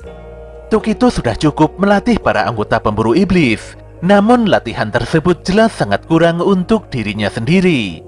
Dia pun merasa bahwa Sanemi dan Obanai terlalu curang karena berlatih tanpa memberitahunya. Oleh karena itulah sebagai penghormatan tertinggi, Sanemi dan Obanai akan bekerja sama untuk melawan Tokito. Walau tidak adil, namun Tokito malah senang dan akan meladeni keduanya dengan sangat serius. Duel sparring antar Hashira pun tidak terelakkan. Tokito menyambar Sanemi dengan sangat cepat. Dia juga membuat Obanai agak terkejut dengan teknik ilusi pedang kabutnya. Hentakan serangan ketiganya begitu cepat, dan hal ini menyebabkan arena pertarungan menjadi rusak. Setelah beberapa saat, ketiganya pun menyudahi latihan malam itu. Sanemi merasa kalau latihan kali ini begitu lumayan daripada sebelumnya. Jika lengah sedikit saja bisa dipastikan seseorang akan terluka parah. Namun jika tidak berlatih serius seperti ini, jelas latihannya malah menjadi tidak berguna. Tokito pun berkata bahwa Tanjiro telah datang ke tempatnya hari ini. Mungkin luka Tanjiro akan sembuh total ketika dia mencapai tempat latihan Obanai. Jika waktu itu tiba, Obanai akan melatih Tanjiro dengan sangat keras. Sanemi sendiri mulai mengakui Tanjiro. Dia juga akan melatih Tanjiro dan menjadikannya semakin kuat hingga selevel Hashira. Pada siang harinya, Tokito kembali melatih para anggota pemburu dengan tangan dingin. Tokito pun merasa bahwa latihan ini masih kurang berdampak. Ngerinya, kali ini dia malah menggunakan pedang asli untuk berlatih. Jelas saja para pemburu begitu terkejut dengan keputusan Tokito, bahkan tidak terkecuali si Tanjiro. Ketika pedang sebenarnya telah ada di tangan, seorang pemburu pun tidak berani mengayunkan pedang tersebut. Tangannya bergetar hebat serta keringat dingin mengucur begitu deras. Tanjiro pun berniat menghentikan latihan ini. Namun saat itu juga si pemburu meminta maaf, dan dia terduduk lesu karena tidak bisa melanjutkan pertarungan. Tokito lantas berkata bahwa si pemburu telah sedikit berkembang karena tidak menyerang dengan asal-asalan. Pernyataan Tokito membuat si pemburu menangis. Sebenarnya dia sangat paham dengan maksud Tokito. Jika dibandingkan dengan para Hashira, dia memang tidak tahu tentang sengitnya pertarungan yang sebenarnya. Selain itu dia juga mengetahui bahwa Tokito tidak berdiam diri dan selalu berlatih keluar setiap malam. Hal ini bisa diketahui dari banyaknya memar di tubuh Tokito ketika tanpa sengaja si pemburu melihatnya di pagi hari. Tokito pun memalingkan wajahnya. Walau sudah melatih para pemburu dengan sangat keras, namun sebenarnya Tokito tidak ingin para pemburu tewas di tangan iblis.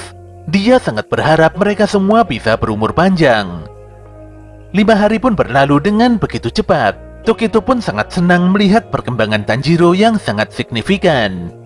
Dia pun melatih Tanjiro dengan antusias dan senyum yang lebar. Stamina dan pergerakan Tanjiro sudah semakin selaras mulai dari kepala hingga ke ujung kaki. Disinilah senyum Tokito semakin lebar, dan dia mempersilahkan Tanjiro melanjutkan latihan ke Hashira selanjutnya. Tentu saja Tanjiro terlihat kaget sekaligus senang.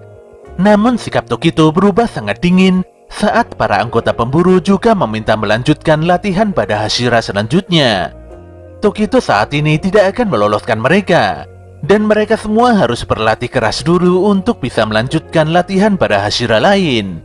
Tentu saja anggota pemburu itu begitu sedih melihat perbedaan perlakuan Tokito pada Tanjiro. Disinilah Tanjiro memiliki ide untuk mengajak Tokito berduel melempar pesawat kertas. Tanjiro mendengar dari Kanamori bahwa Tokito sangat menyukai pesawat kertas. Apalagi di tempatnya bekerja banyak sekali ditemukan pesawat kertas dengan berbagai model. Jika Tanjiro menang, maka Tokito harus bersikap lembut saat berbicara dengan anggota pemburu iblis. Walau agak terkejut dengan sikap Tanjiro, namun Tokito menyetujuinya dengan penuh senyuman. Hal ini pun membuat seluruh anggota pemburu begitu senang dan terharu dengan ide Tanjiro. Sesaat kemudian, semuanya terlihat berkumpul di halaman rumah untuk melihat duel pesawat kertas. Pesawat kertas akan dilemparkan sebanyak 10 kali. Dan untuk memenangkan duel ini, Tanjiro hanya perlu 1 kali lemparan serta membuat pesawatnya terbang lebih lama dari pesawat Tokito. Tokito sendiri sangat santai karena dia yakin Tanjiro tidak akan mungkin menang melawannya.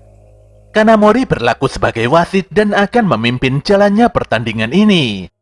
Ketika isyarat diberikan, Tokito dan Tanjiro langsung melemparkan pesawatnya bersama-sama. Pesawat Tokito pun meluncur terbang begitu jauh, sementara pesawat Tanjiro malah oleng dan jatuh begitu saja. Para pemburu pun memberikan semangat agar Tanjiro selalu berusaha pada kesempatan berikutnya. Namun pada lemparan kedua, ketiga, dan seterusnya, Tanjiro masih saja kalah dari Tokito.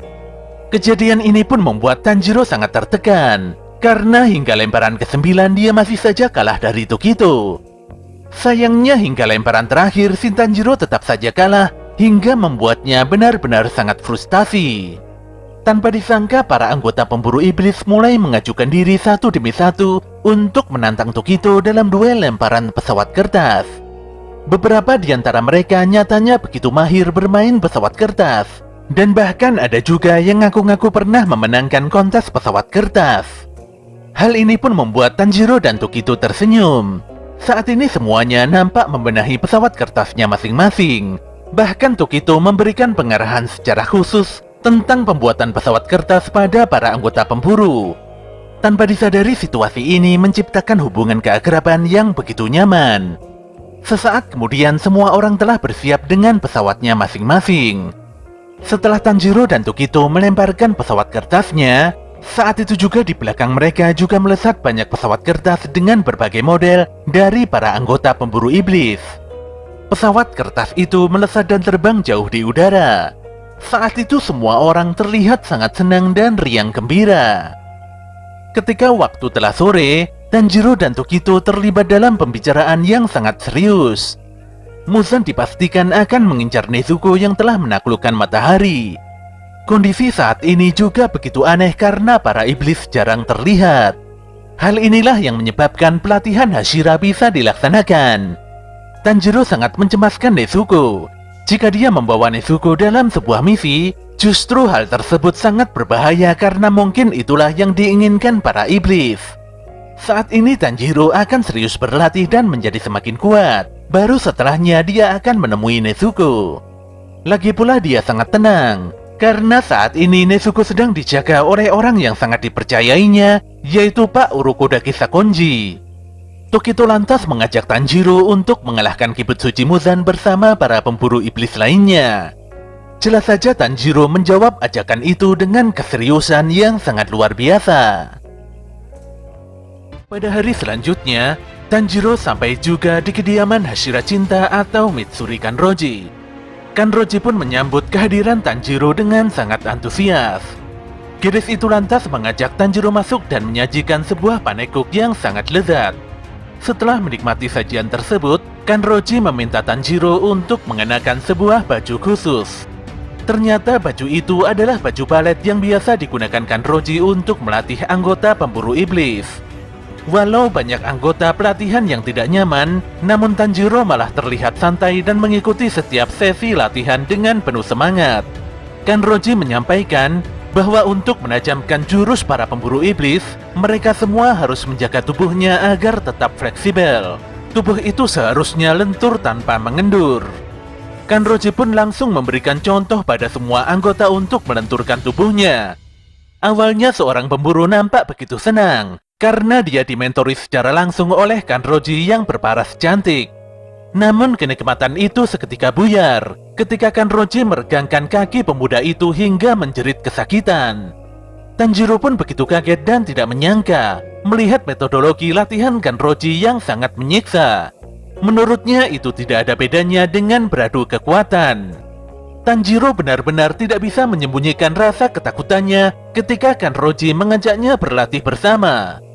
Dan benar saja, pemuda itu langsung meraung kesakitan setelah merasakan latihan fleksibilitas Mitsuri Kanroji. Pada hari berikutnya, Tanjiro tiba di tempat Iguro Obanai.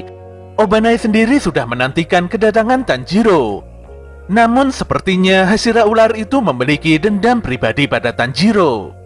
Bukan tanpa alasan, ternyata sebelumnya Kanroji selalu membicarakan banyak hal tentang Tanjiro. Obanai mengetahui hal itu karena Kanroji sendirilah yang menceritakannya lewat sepucuk surat. Jelas saja hal tersebut membuat amarah Obanai meledak-ledak. Obanai pun menegaskan bahwa dirinya tidak akan selembut Kanroji dalam melatih Tanjiro. Disinilah Tanjiro merasa bingung. Apalagi sejak hari pertama dia sudah dibenci oleh sang Hashira ular. Tanpa basa-basi, Obanai langsung mengajak Tanjiro berlatih di sebuah ruangan, di mana di dalam ruangan itu dipenuhi oleh rintangan para anggota pemburu. Para pemburu pun tidak berkutik karena tubuhnya terikat pada balok kayu. Selain itu, mulut mereka disumpal hingga tidak bisa berkata apa-apa. Obanai mengikat para anggota karena mereka terlalu lemah dan gagal dalam berlatih. Bagi Obanai ini merupakan kejahatan. Kejahatan karena sudah membuang waktu, dan kejahatan karena telah membuat sang Hashira ular sangat kesal. Tentu saja Tanjiro sangat syok melihat kondisi mengerikan ini. Untuk menyempurnakan teknik berpedang Tanjiro, Obanai memaksa pemuda itu untuk mengayunkan pedangnya sambil menghindari rintangan para pemburu. Walau agak ngeri, Tanjiro pun hanya bisa pasrah dan menurut saja. Obanai pun memberikan Tanjiro sebuah pedang kayu, dan setelah itu dia memperagakan beberapa tebasan cepat yang mengenai sebuah sasaran di sela-sela tubuh para pemburu. Tanjiro pun begitu kagum melihat ayunan pedang Obanai yang sangat akurat. Ketika Tanjiro hendak mengayunkan pedangnya, dia malah jadi sangat tertekan melihat para pemburu iblis yang ketakutan. Para anggota pemburu pun berharap agar Tanjiro tidak sampai gagal dalam mengayunkan pedangnya. Jika sampai gagal, maka merekalah yang akan menjadi korbannya. Tanjiro pun mengayunkan pedangnya dengan sangat hati-hati. Namun hal itu justru membuat Obanai semakin kesal. Lelaki itu pun maju untuk melawan Tanjiro. Sayangnya Tanjiro mulai bimbang saat kembali mengayunkan pedang kayunya. Dia pun menerima konsekuensi kalau tubuhnya mendapatkan serangan mutlak dari Obanai. Pun demikian, Tanjiro tidak menyerah dan bertekad menyerang Obanai dengan sangat akurat. Namun lagi-lagi dia terpukul karena responnya begitu lambat. Tanjiro merasa bahwa dirinya tidak mungkin bisa menghadapi Obanai sembari memikirkan para anggota pemburu yang terikat. Tapi sebenarnya dia juga tidak ada waktu untuk memikirkan hal tersebut. Yang penting, dia harus berusaha semaksimal mungkin agar pedangnya tidak mengenai teman-temannya. Tanjiro sangat waspada dengan serangan Obanai, di mana pedang kayu Obanai bisa berbelok di antara ruang sempit, layaknya seekor ular yang mengincar mangsanya. Sayangnya usaha Tanjiro masih belum memberikan hasil yang maksimal. Walau sudah bertarung dengan keras melawan Hashira, tapi Tanjiro tidak mau membuang waktu dan terus berlatih hingga sore hari. Dia harus berlatih dengan serius agar tidak menjadi beban teman-temannya. Semangat Tanjiro pun membuat para anggota begitu malu dan kembali bangkit untuk melanjutkan latihan. Pada hari berikutnya, gerakan Tanjiro masih saja lambat dan belum bisa mengimbangi Obanai. Jika keadaan ini berlarut-larut, maka semua latihan menjadi percuma. Pada hari ketiga, lagi-lagi Tanjiro dibantai habis-habisan hingga mukanya memar. Sementara itu di hari yang keempat, Tanjiro berpikir keras dan menjadikan momen pertarungan ini layaknya duel di tengah hutan. Dia terus berlari sembari menghindari beberapa serangan kuat Obanai. Kini pemuda itu mulai mampu menyamakan ritme dan menyerang dengan cukup akurat. Hebatnya, Tanjiro sanggup melancarkan sebuah serangan mutlak hingga membuat Haori Obanai terpotong. Dengan terpotongnya Haori itu, Tanjiro dinyatakan lulus dan telah menyelesaikan pelatihan Sang Hashira Ular.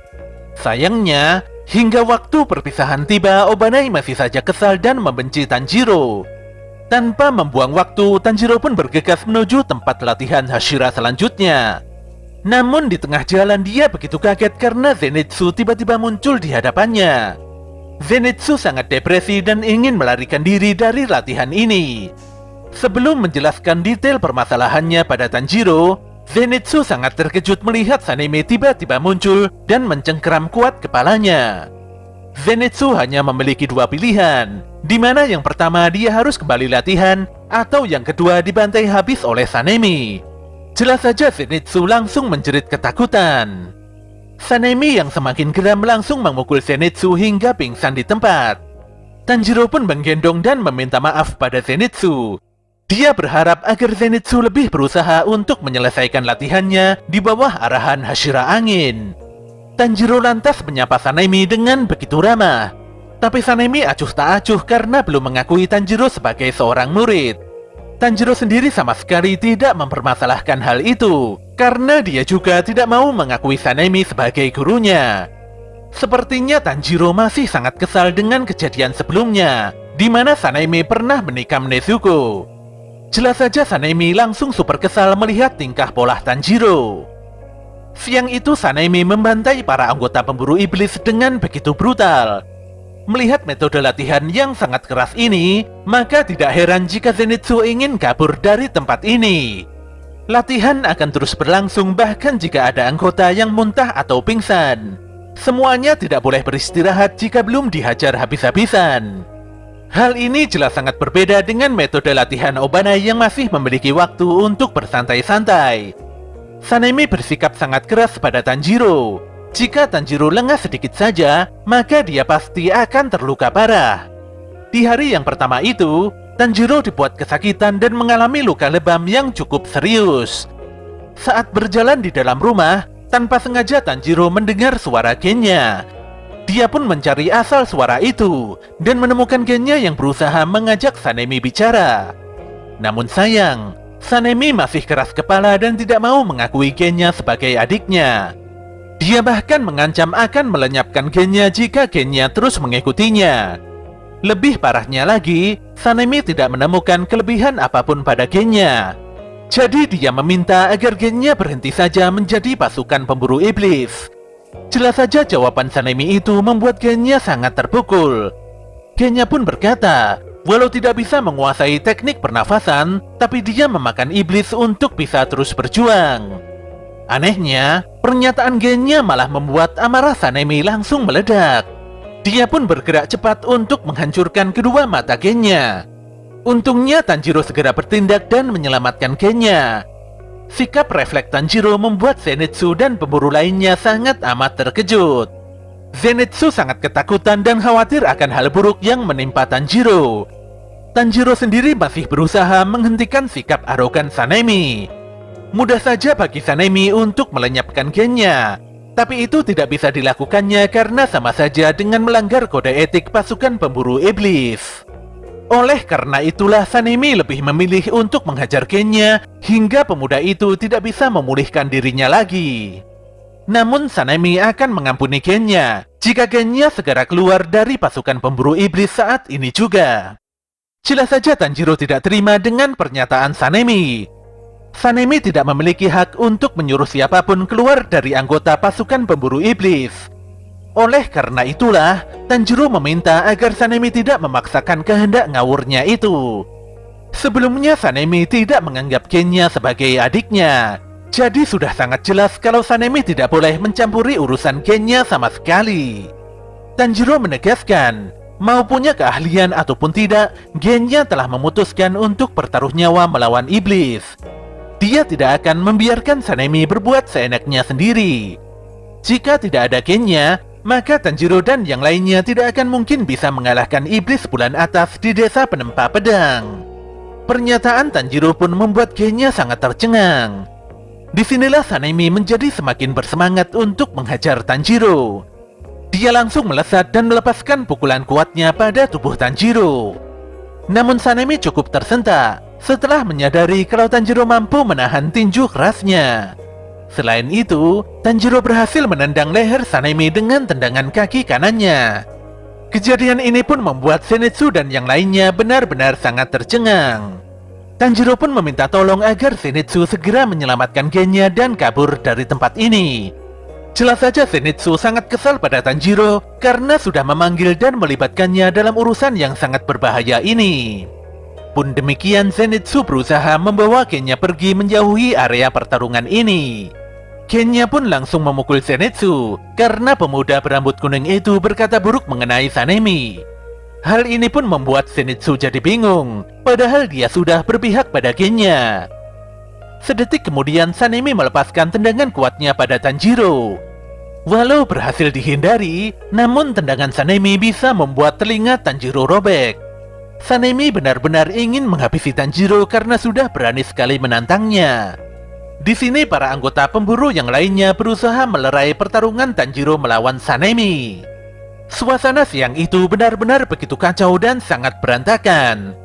Tawuran ini pun terus berlangsung hingga hampir senja. Tanjiro pun diceramahi habis-habisan oleh Gagak Kasugainya. Selain itu, Tanjiro juga mendapatkan teguran dari markas pusat hingga pelatihannya bersama Hashira Angin harus ditangguhkan. Jadi pada akhirnya Tanjiro tidak bisa mempersatukan Shinasugawa bersaudara itu. Pada keesokan harinya, Tanjiro dan Zenitsu beranjak pergi menuju pelatihan Hashira selanjutnya.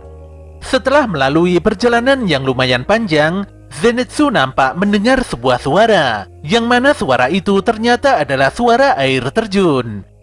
Keduanya pun sangat kaget saat menemukan Inosuke yang fokus berlatih keras di bawah guyuran air terjun bersama 3 orang anggota pemburu iblis lain. Mereka juga sangat ketakutan saat mendapati Himejima Gyomei yang berlatih keras di hamparan api panas yang menyala berkobar-kobar. Sambil menitikkan air matanya, Gyomei mengucapkan selamat datang pada Tanjiro dan Zenitsu di tempat latihannya. Gyomei menjelaskan pada Tanjiro dan Zenitsu bahwa faktor terpenting dalam bertarung adalah inti tubuh, khususnya tubuh pada bagian bawah. Jika menstabilkan diri dan memperkuat tubuh bagian bawah tersebut, maka serangan para pemburu akan semakin akurat serta pertahanannya juga semakin kokoh. Gyomei membagi pelatihannya menjadi 3 tahapan, di mana yang pertama adalah berlatih di bawah air terjun. Lalu yang kedua mengangkat 3 batang kayu yang cukup besar. Kemudian yang terakhir adalah mendorong sebuah batu besar dan memindahkannya sejauh 1 cho atau kurang lebih sekitar 109 meter. Pelatihan Gyomei hanyalah 3 kegiatan sederhana itu saja. Gyomei meniadakan pelatihan khusus di dalam bara api, karena dia sadar bahwa latihan tersebut sangat berbahaya bagi pemula. Zenitsu pun langsung pingsan, padahal Gyomei baru saja selesai menjelaskan semua model latihannya. Untuk menyadarkan Zenitsu, Gyomei lantas memerintahkan Tanjiro untuk membawa temannya itu masuk ke dalam sungai. Tak selang beberapa lama, Zenitsu langsung sadar setelah merasakan hawa dingin yang begitu menusuk di sekujur tubuhnya. Air sungai terasa begitu dingin karena memang saat ini masih musim dingin. Zenitsu benar-benar kesal dan marah-marah tidak karuan. Parahnya, walau sudah tidak di dalam sungai namun dia masih saja kedinginan luar biasa. Saking dinginnya, dia merasa kalau nyawanya bisa saja melayang seketika. Tanpa disangka saat itu juga Zenitsu bertemu kembali dengan Murata dan yang lainnya. Untuk menghangatkan tubuh, Murata menyarankan agar Zenitsu segera memeluk batu. Tentu saja tanpa banyak bicara, Zenitsu langsung memeluk sebongkah batu. Dan benar saja, Zenitsu merasakan kehangatan yang hakiki setelah memeluk batu di dekatnya itu. Sementara itu Tanjiro nampak memulai latihan pertamanya. Hawa dingin yang sangat menusuk membuatnya sadar bahwa pelatihan air terjun ini memang begitu berat. Ketika dia menemukan Inosuke yang masih berusaha melewati latihan ini, semangatnya pun kembali membara untuk juga ikut berjuang. Tapi di sini dia sadar kalau Inosuke sudah KO dan bahkan pingsan sambil berdiri. Tentu saja Tanjiro segera bergerak menyelamatkan Inosuke serta memberikan pertolongan pertama. Untungnya si Inosuke terselamatkan dan nampak masih sehat-sehat saja. Tanjiro pun kembali ke sungai untuk berlatih di bawah guyuran air terjun. Dia pun merasakan kalau terjangan air terjun ini begitu dingin dan sangat kuat. Murata mengingatkan agar Tanjiro fokus menjaga kesadarannya. Setelah beberapa saat, Tanjiro segera memeluk sebuah batu untuk menghangatkan tubuhnya. Dia sungguh tidak menyangka kalau air yang jatuh dari tempat tinggi bisa menjadi seberat itu. Namun Tanjiro dan Inosuke sudah jauh lebih baik daripada Murata. Apalagi saat pertama datang, Murata tidak bisa bertahan sama sekali melalui latihan air terjun ini. Siang itu semuanya nampak makan bersama. Inosuke benar-benar mengakui kehebatan Himejima Gyomei sang Hashira Batu.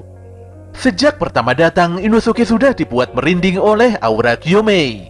Disinilah Inosuke sangat yakin kalau Gyomei adalah pemburu iblis terkuat yang ada saat ini. Tanjiro pun setuju dengan pernyataan Inosuke. Ditambah lagi aroma Gyomei agak berbeda dari yang lainnya. Namun di sini Zenitsu masih belum percaya kalau Gyomei bisa memindahkan batu besar sejauh 1 cu. Sambil menangis dia berkata kalau Gyomei memang sengaja menyiksa anggota pemburu iblis seenaknya. Tapi Tanjiro menyanggahnya dan menjawab bahwa Gyomei bisa melakukannya. Sebenarnya Zenitsu ingin mendebat Tanjiro, tapi dia sangat tercengang setelah menyaksikan kekuatan mengerikan Gyomei yang bisa memindahkan batu super besar melebihi ukuran tubuhnya. Pun demikian dia sangat kesal pada sikap optimis Tanjiro yang seakan tidak memiliki beban di dalam pelatihan ini. Zenitsu sangat yakin kalau Gyomei adalah manusia tidak normal, dan dia juga yakin kalau otak Tanjiro sudah tidak sehat. Namun demikian, Zenitsu tetap berlatih bersama Tanjiro di dalam guyuran air terjun yang begitu deras itu. Setelah berhasil menyelesaikan latihan tahap pertama, Tanjiro segera berlatih mengangkat 3 batang kayu besar. Walau sangat amat kepayahan, hebatnya Tanjiro berhasil mengangkat 3 batang kayu tersebut hingga melaju pada pelatihan tahap akhir, yaitu mendorong batu. Pada malam harinya, bola mata Nakime masih terus mengamati pergerakan semua orang. Dia pun menemukan lebih dari 60% para anggota pemburu iblis. Tapi hingga detik ini dia masih belum bisa menemukan gadis iblis yang bisa menaklukkan matahari. Muzan pun memuji perkembangan kekuatan Nakime yang sangat luar biasa. Raja iblis itu lantas menunjuk sebuah lokasi, yang mana lokasi itu sepertinya masih belum dicek oleh Nakime. Nakime pun langsung melakukan penyelidikan. Dia langsung menemukan 2 anggota pemburu iblis yang sibuk berpatroli. Di sini Muzan memerintahkan Nakime untuk membuntuti kedua pemburu iblis itu. Muzan pun begitu yakin kalau Nezuko dan Ubuyashiki sebentar lagi akan segera ditemukan. Kembali pada Tanjiro, di mana dia berusaha menyelesaikan latihan terakhirnya. Tanjiro pun sangat kesulitan untuk mendorong batu besar di hadapannya. Walau sudah berusaha dengan sekuat tenaga, namun Tanjiro tergelincir dan pijakannya kalah. Bahkan tali sepatunya jebol hingga membuatnya terjerembab dan terjatuh. Setelah selesai beristirahat, Tanjiro kembali berlatih mendorong batu, walaupun usahanya itu masih belum membuahkan hasil. Siang itu Tanjiro membuatkan onigiri untuk teman-temannya. Tangannya sangat terampil dalam membuat makanan dari bahan nasi yang berbentuk segitiga itu. Semua orang begitu senang karena makanan buatan Tanjiro sangat enak. Di tengah kegiatan makan itu, Murata berkata kalau dia sudah mengetahui mengapa para Hashira tidak memiliki murid sama sekali. Anggota yang lainnya juga mulai sadar bahwa hal tersebut bisa terjadi karena pelatihan para Hashira benar-benar sangat berat dan mengerikan. Tapi mereka mencoba berpikir positif dan kembali membahas keahlian Tanjiro dalam hal memasak. Tidak hanya ahli dalam membuat onigiri, sebagai anak tukang arang, Tanjiro juga sangat handal dalam memanggang ikan. Menurutnya, memasak itu hanya soal penggunaan panas yang tepat saja. Selain itu, Tanjiro juga pintar dalam membuat onigiri bakar. Semua orang pun sangat terharu menikmati makanan enak di tangannya masing-masing. Makanan buatan Tanjiro seperti masakan ibu yang begitu nikmat dan ngangeni. Di sini Tanjiro malah terbawa suasana, di mana dia seperti berada di tengah-tengah kehangatan keluarganya dulu. Tanpa membuang waktu, sore itu juga Tanjiro kembali berlatih mendorong batu. Namun lagi-lagi dia tidak berhasil dan sangat kepayahan. Dia benar-benar bingung dan mengalami kebuntuan. Padahal sudah 6 hari berlalu sejak pertama kali dia berada di pelatihan ini. Pun demikian, Tanjiro harus berusaha lebih ekstra lagi, karena dia tidak tahu kapan para iblis akan datang menyerang. Ketika Tanjiro masih bingung harus berbuat apa, tanpa disangka Genya mendatanginya. Tentu saja Tanjiro agak kaget. Tanjiro sangat mencemaskan Genya, apalagi semenjak insiden di tempat Hashira Angin, dia tidak bisa menghubungi Genya sama sekali. Genya pun berkata kalau waktu itu dia ditahan dan dimarahi habis-habisan oleh Gyomei. Bukan tanpa alasan, ternyata Gyomei sudah menyuruh Genya untuk menjauhi Sanemi. Dia pun merasa bersalah karena telah membuat situasi jadi semakin rumit seperti ini. Genya lantas meminta maaf pada Tanjiro karena melibatkannya dalam masalah keluarga. Namun dia juga berterima kasih karena Tanjiro telah membelanya mati-matian. Genya menyadari kalau Tanjiro telah menjalani pelatihan batu besar. Di sini Tanjiro mencurahkan isi hatinya pada Genya. Tentu saja semua itu mengenai segala upayanya yang tidak berhasil dalam mendorong batu. Ternyata Genya juga menjalani latihan batu besar, dan hebatnya dia bisa menyelesaikan latihan mengerikan tersebut. Genya lantas mengajarkan pada Tanjiro mengenai gerakan berulang, di mana untuk meningkatkan konsentrasi hingga ke titik maksimal, Tanjiro harus melakukan gerakan yang sudah ditentukan. Percakapan penting ini pun berlangsung hingga senja. Tanjiro pun sangat berterima kasih pada Genya, karena Genya sudah berbaik hati mau berbagi pengalaman berlatih bersama-sama. Sebenarnya Genya sudah meminta Tanjiro untuk tidak memaksakan diri, tapi dia tidak yakin karena Tanjiro adalah tipe orang yang tidak mau menyerah begitu saja. Setelah kepergian Genya, Tanjiro kembali melanjutkan latihannya. Dia mengingat kembali pesan penting Genya, di mana itu adalah teknik gerakan berulang yang memaksanya untuk membuka semua indera sekaligus.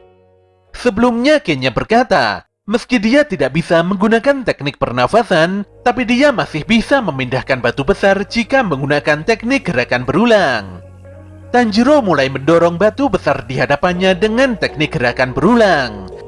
Ketika Gyomei dan Genya menggunakan gerakan ini, mereka mengingat kembali kenangan tentang amarah dan rasa sakit. Dengan melakukan hal itu, mereka bisa meningkatkan detak jantung dan suhu tubuhnya. Berbekal pengetahuan tersebut, Tanjiro bisa menggerakkan batu besar di hadapannya walau hanya sedikit saja. Malam itu Tanjiro kembali berdiskusi bersama Genya tentang gerakan berulang. Genya pun bertanya, di saat seperti apa emosi Tanjiro benar-benar memuncak. Tapi di sini Genya langsung meminta maaf, karena pertanyaannya itu begitu sensitif hingga membuat Tanjiro terdiam 1000 bahasa. Namun Tanjiro tidak mempermasalahkan hal itu. Genya pun begitu yakin kalau Tanjiro bisa melewati latihan beratnya itu. Sebelum fajar menyingsing, Tanjiro pun kembali berlatih di tempat latihannya. Dia berusaha mengatur pola nafasnya, dan dia percaya bahwa gerakan berulang bisa meningkatkan konsentrasi hingga ke batas maksimal. Dia pun membayangkan wajah keluarga yang sangat disayanginya. Kemudian dia mengingat jelas pesan Rengoku Kyojuro, di mana Hashira api itu meminta Tanjiro untuk terus mengobarkan semangat di hatinya. Saat itu juga tanda pemburu iblis Tanjiro bangkit, dan dia mampu menggeser sedikit batu besar di depannya. Zenitsu dan Inosuke pun kaget melihat Tanjiro berlatih sangat keras seperti itu. Keringat Tanjiro nampak bercucuran deras, dan dia kembali menekan batu di hadapannya dengan teknik gerakan berulang. Tanjiro terus mengulangi teknik gerakan berulangnya itu, hingga tanpa disadari matahari pagi bersinar terang. Tubuh Tanjiro mulai menguasai sepenuhnya gerakan berulang, seiring dengan kenangan terbaiknya bersama orang-orang yang begitu penting baginya. Dia pun memantapkan tekanan tangannya, dan mengulangi terus proses tersebut hingga batu besar di hadapannya itu bergerak beberapa meter. Jelas saja situasi ini membuat Inosuke dan Zenitsu benar-benar sangat terkejut. Zenitsu begitu terkagum-kagum melihat Tanjiro berhasil mendorong batu besar. Sementara Inosuke sangat kesal karena dia sudah dikalahkan oleh si Tanjiro.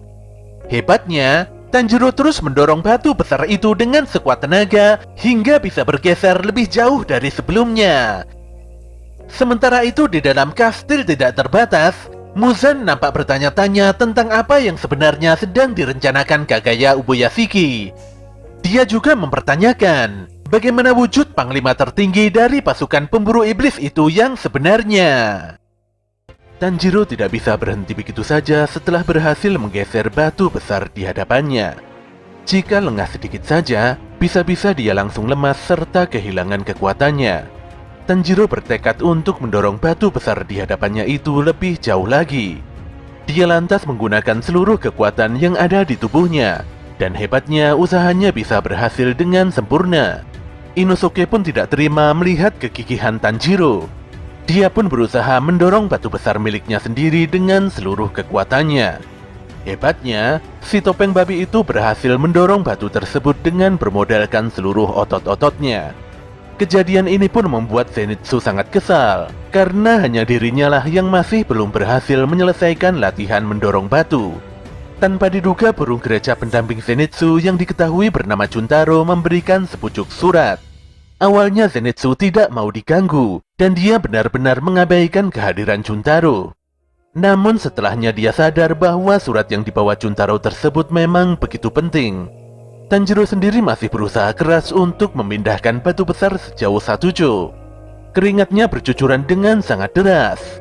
Walau pada akhirnya Tanjiro berhasil mendorong batu tersebut sejauh 109 meter, namun dia benar-benar teler dan sangat kelelahan.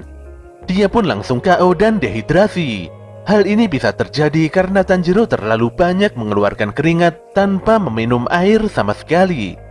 Ketika dia benar-benar kehausan dan tidak bisa bergerak, tanpa disangka Himejima Gyomei datang dan memberikannya banyak air. Tanjiro pun sangat berterima kasih pada Gyomei yang telah menyelamatkan nyawanya. Gyomei lantas berkata kalau Tanjiro telah lulus melalui serangkaian latihannya. Gyomei juga membenarkan tindakan Tanjiro di desa penempa pedang, di mana kala itu Tanjiro lebih mementingkan nyawa para penduduk ketimbang adiknya sendiri yang merupakan iblis.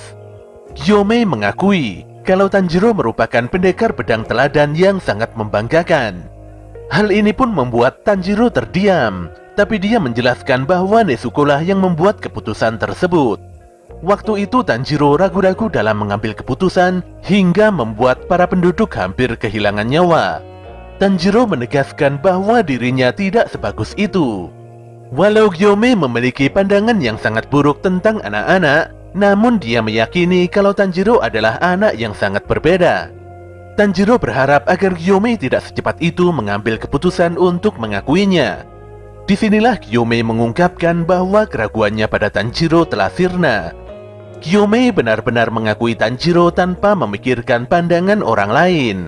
Ketika Tanjiro tidak memahami mengapa Gyomei ngotot mengakuinya, saat itulah Hashira batu tersebut menceritakan kisah masa lalunya.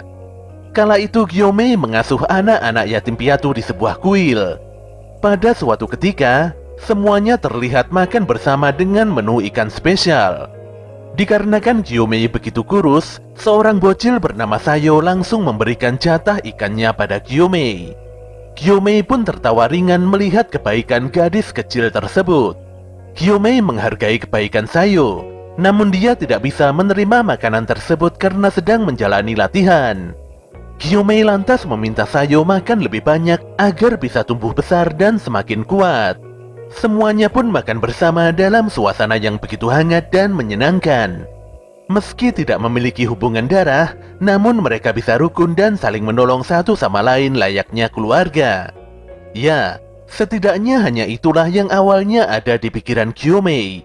Tapi pada suatu ketika, seorang bocah yang diketahui bernama Kaigaku telah melanggar sebuah pantangan besar. Kaigaku harus bertemu dengan iblis karena dia tidak berhasil kembali ke kuil sebelum gelap. Untuk menyelamatkan dirinya sendiri, Kaigaku tega membiarkan iblis mendatangi Gyomei dan 8 bocah lainnya di dalam kuil. Malam itu suasana nampak begitu hening. Di tempat asal Gyomei, pengetahuan tentang ancaman iblis masih tetap bertahan. Gyomei pun sudah terbiasa membakar dupa bunga Fuji pada setiap malam. Parahnya, Kaigaku malah memadamkan dupa tersebut dan menghancurkan api pembakarnya. Jelas saja hal tersebut membuat si iblis bebas bergerak dan melakukan apapun semaunya. Ketika Gyomei sadar, tanpa diduga 4 anak sudah bersimbah darah dan meregang nyawa. Gyomei pun berusaha sekuat tenaga untuk melindungi 4 bocah yang tersisa. Sayangnya 3 bocah langsung kabur dan tidak mau mendengarkan instruksinya. Jelas saja mereka bertiga tewas dalam kondisi yang sangat mengenaskan. Saat ini hanya Sayo seorang yang mau mendengarkan perintah Gyomei. Tentu saja Gyomei akan berusaha serius melindungi Sayo. Dia pun melawan si iblis dengan mengerahkan seluruh kekuatannya. Walau kepalanya tersayat, namun Gyomei berhasil menghancurkan kedua tangan si iblis. Gyomei terus memukuli kepala iblis tersebut hingga pagi hari. Semua itu dilakukannya hanya demi melindungi Sayo seorang. Sayangnya Sayo malah berkata pada semua orang bahwa Gyomei adalah monster yang telah menghabisi semua orang di tempat ini. Walau kenyataan ini sangat menyakitkan, tapi Gyomei memaklumi kalau kejadian itu sangat berat bagi Sayo. Bagaimanapun juga, Sayo adalah bocil berumur 4 tahun yang sebenarnya tidak memahami apa-apa. Tapi tetap saja, Gyomei masih berharap agar Sayo menghargai tindakannya. Lelaki itu ingin Sayo berterima kasih. Setidaknya kata terima kasih itu sangat berarti untuk menyelamatkan Gyomei sendiri. Tanpa sadar, Gyomei meneteskan air matanya. Dia terus memikirkan para bocah yang hanya mementingkan dirinya sendiri. Bagaimana tidak, mayat iblis yang dihajarnya tiba-tiba lenyap menjadi abu dan menghilang setelah terpapar sinar matahari. Gyomei pun dijebloskan ke dalam penjara dengan tuduhan membantai para bocah. Jika saja Ubuyashiki tidak menolongnya, mungkin Gyomei sudah dieksekusi dari dulu. Kejadian ini pun membuat Gyomei selalu waspada dan mudah curiga pada anak-anak. Dia bahkan mencurigai Tanjiro dan teman-temannya. Tapi Tanjiro tidak pernah kabur dan mengalihkan pandangannya. Selain itu, Tanjiro tidak pernah berbohong dan suka berterus terang, serta memiliki pendirian yang sangat teguh. Meski nampak sederhana, tapi tidak semua orang bisa bertahan seperti Tanjiro. Gyomei benar-benar mengakui ketangguhan Tanjiro, dan dia begitu yakin karena mata batinnya telah berkata demikian. Oleh karena itulah, mulai detik ini Gyomei akan membantu Tanjiro sekuat tenaga agar pemuda itu tidak menyimpang dari jalan kebenaran. Mendengar kisah menyedihkan Gyomei, tak ayal membuat Tanjiro menangis sesenggukan. Dia pun berterima kasih dan berjanji untuk berjuang dengan sepenuh hatinya. Gyomei pun mengusap kepala Tanjiro seperti dia mengusap kepala Sayo dulu. Gyomei lantas berkata kalau Tanjiro telah menyelesaikan latihannya dengan sangat baik. Pada keesokan paginya, Tanjiro, Kenya, dan Inosuke terlihat makan bersama-sama. Kenya menilai kalau Gyomei adalah sosok yang baik hati. Meski awalnya Gyomei tidak mau menerima Kenya sebagai muridnya, namun Hashira Batu itu berubah pikiran setelah merasakan aura Kenya yang bisa memakan iblis. Dia juga memperkenalkan Kenya pada Gojo Shinobu untuk memeriksakan keanehan tubuhnya. Tapi Gojo selalu memarahi Kenya dengan begitu ketus karena ketidakmampuan pemuda itu dalam menguasai teknik pernafasan. Setelah makan, Tanjiro berniat mengajak Kenya ke tempatnya Gyu. Awalnya Kenya tidak mau karena dia belum menyelesaikan latihan mendorong batu. Namun wajah Kenya seketika berubah saat Tanjiro mengungkapkan bahwa dia ingin mengobrolkan hal penting mengenai Hashira Angin alias Sanemi. Sesaat kemudian, Tanjiro mendatangi Zenitsu di pinggiran sungai untuk membagikan ikan bakar buatannya. Tanjiro lantas berpamitan pada Zenitsu untuk pergi menuju pelatihan Hashira selanjutnya. Sebenarnya Tanjiro agak mengkhawatirkan Zenitsu, apalagi belakangan ini Zenitsu tidak banyak bicara. Walau nampak amburadul, tapi Zenitsu terlihat lebih tenang dalam latihannya kali ini. Dia bersyukur Tanjiro telah berhasil menyelesaikan latihannya. Dia juga meminta Tanjiro untuk terus berjuang dan tidak terlalu mencemaskannya. Tanjiro pun terpaksa pergi meninggalkan Zenitsu yang masih terlihat serius dalam menyelesaikan latihannya. Zenitsu memang belum bisa menyusul Tanjiro dan Inosuke yang sudah berhasil mendorong batu hingga Satuju. Sambil menggenggam erat surat dari Juntaro, Zenitsu terlihat sangat serius karena ada hal penting yang harus dia tuntaskan di tempat ini. Beberapa saat kemudian Tanjiro telah sampai di kediaman Tomioka Gyu. Dia pun segera bergegas ketika mendengar suara pedang kayu yang saling bertabrakan. Ternyata suara tersebut berasal dari ayunan pedang kayu milik Sanemi dan Gyu. Keduanya berlatih tanding dengan sangat serius. Alur pertarungan keduanya berlangsung sangat cepat, hingga membuat Tanjiro benar-benar sangat terkejut. Sanemi terus menekan Gyu dengan gelombang serangan anginnya, sementara Gyu selalu meladeni setiap serangan Sanemi itu sembari melesatkan teknik pernafasan airnya. Anehnya, walau pertarungan ini berlangsung dengan tempo yang begitu cepat, namun Tanjiro mampu melihat pergerakan kedua Hashira tersebut dengan sangat jelas. Mungkin itu bisa terjadi karena Tanjiro telah berhasil membangkitkan tanda pemburu iblisnya. Sanemi memang benar-benar agresif dan sangat brutal, tapi Gyu sanggup menghadapinya dengan sikap tenang. Sayangnya duel ini harus terhenti karena pedang kayu kedua Hashira tersebut patah begitu saja. Tapi Sanemi tidak puas dan dia masih ingin bertarung dengan menggunakan tangan kosong. Disitulah Tanjiro langsung menghentikan Sanemi karena dia tidak ingin para Hashira saling bermusuhan. Jelas saja Sanemi sangat muak dengan kemunculan Tanjiro. Dia pun mengumpat Tanjiro dengan sangat keras. Apalagi Tanjiro seakan meremehkan dengan membuatkan Sanemi kue mochi kacang merah. Bukan tanpa alasan, ketika sedang menjalankan pelatihan bersama Hashira angin itu, Tanjiro selalu mencium aroma beras mochi yang dilengkapi dengan pasta kacang merah. Selain itu ada juga aroma teh matcha yang cukup harum di dekatnya. Gyu pun ingin memastikan apakah Sanemi memang benar-benar menyukai mochi kacang merah. Sanemi pun begitu geram dan dia langsung memukul Tanjiro dengan sangat keras hingga pemuda itu pingsan di tempat. Ketika sadar dari pingsannya, Tanjiro sudah tidak melihat sosok Sanemi lagi. Gyu pun berkata kalau Sanemi marah-marah nggak jelas dan pergi entah kemana. Tanjiro lantas bertanya mengapa Gyu berkelahi dengan Sanemi. Di sini Gyu mencoba menjelaskan bahwa mereka sebenarnya tidak sedang berkelahi. Ini merupakan latihan sparring yang sudah menjadi satu bagian di dalam pelatihan Hashira. Tanpa berdosa, Tanjiro langsung meminta maaf karena dia telah salah sangka. Tapi Gyu tidak mempermasalahkan hal itu sama sekali. Yang jadi masalah utamanya adalah Gyu yang pendiam dan tidak pintar bicara. Ditambah lagi Sanemi selalu saja temperamental dan marah-marah terus. Pun demikian Gyu merasa senang karena bisa mengetahui makanan favorit Sanemi dari Tanjiro.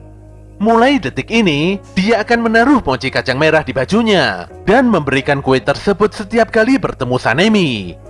Dengan polosnya Gyu berharap kalau tindakannya itu akan membuatnya jadi lebih akrab dengan Sanemi. Ketika malam menjelang, Sanemi nampak berjalan sendirian menuruni banyak anak tangga di lokasi latihan. Dia sungguh tidak menyangka mengapa Obanai dan Tokito malah membolos latihan di saat penting seperti ini. Sanemi harus banyak latihan sparring dengan para Hashira agar kemampuannya semakin meningkat. Dari begitu banyaknya hal penting yang harus dipikirkannya, Sanemi malah teringat Tanjiro yang tadi siang menawarkan mochi kacang merah. Lagi-lagi dia mengumpat karena Tanjiro sudah mengganggu waktu latihannya. Langkahnya pun tiba-tiba terhenti, dan tanpa diduga Sanemi berhasil menangkap makhluk aneh dengan tangan kosongnya.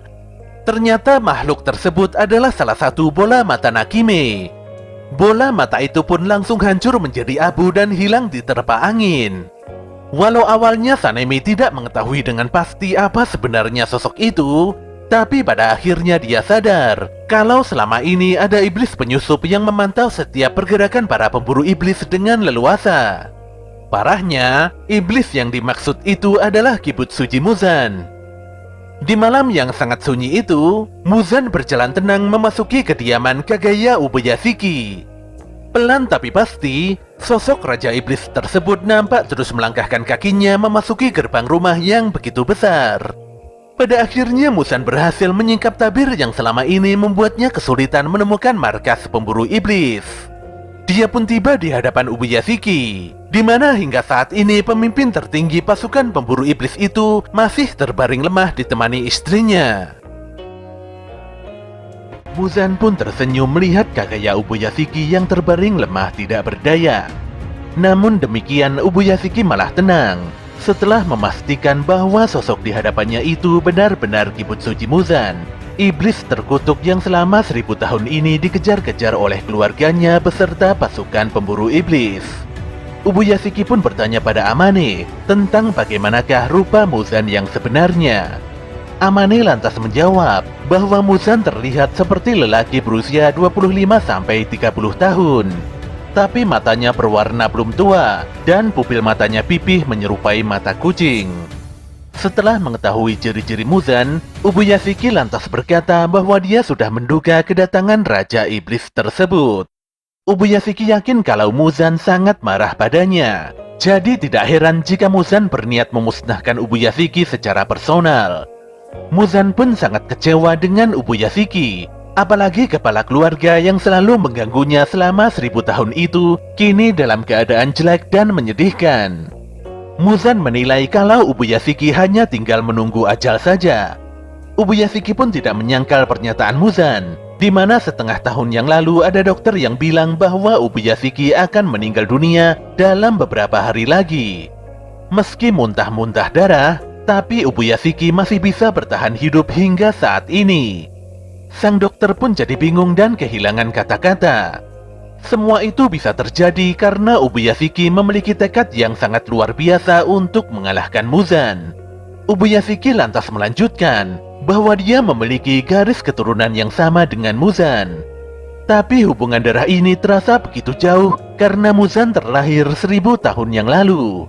Keluarga Ubuyashiki pun harus dikutuk karena telah melahirkan sosok monster mengerikan seperti Muzan. Setiap anak yang lahir dari keluarga Ubuyashiki menjadi begitu lemah dan lekas meninggal dunia. Hal ini pun membuat setiap anak yang lahir dari keluarga Ubuyashiki menjadi begitu lemah dan lekas meninggal dunia. Ketika keluarga Ubuyashiki diambang kepunahan, seorang Onmyoji memberikan informasi bahwa ada iblis yang terlahir dari gadis keturunan mereka. Onmyoji itu pun menganjurkan agar keluarga Ubuyashiki bertekad untuk mengalahkan iblis tersebut. Jika mereka melakukannya, maka keluarga ini akan bertahan hidup dari generasi ke generasi. Walau sudah melakukan berbagai macam cara, sayangnya tidak ada satupun keluarga Ubuyashiki yang hidup lebih dari 30 tahun. Muzan pun tidak mengerti apa yang sebenarnya dimaksud Ubuyashiki. Raja Iblis itu tidak peduli dengan masa lalu Ubuyashiki karena dia akan melenyapkan pria itu malam ini juga. Meski sudah membantai ratusan hingga ribuan manusia, tapi Muzan terlihat biasa saja dan tidak mendapatkan azab.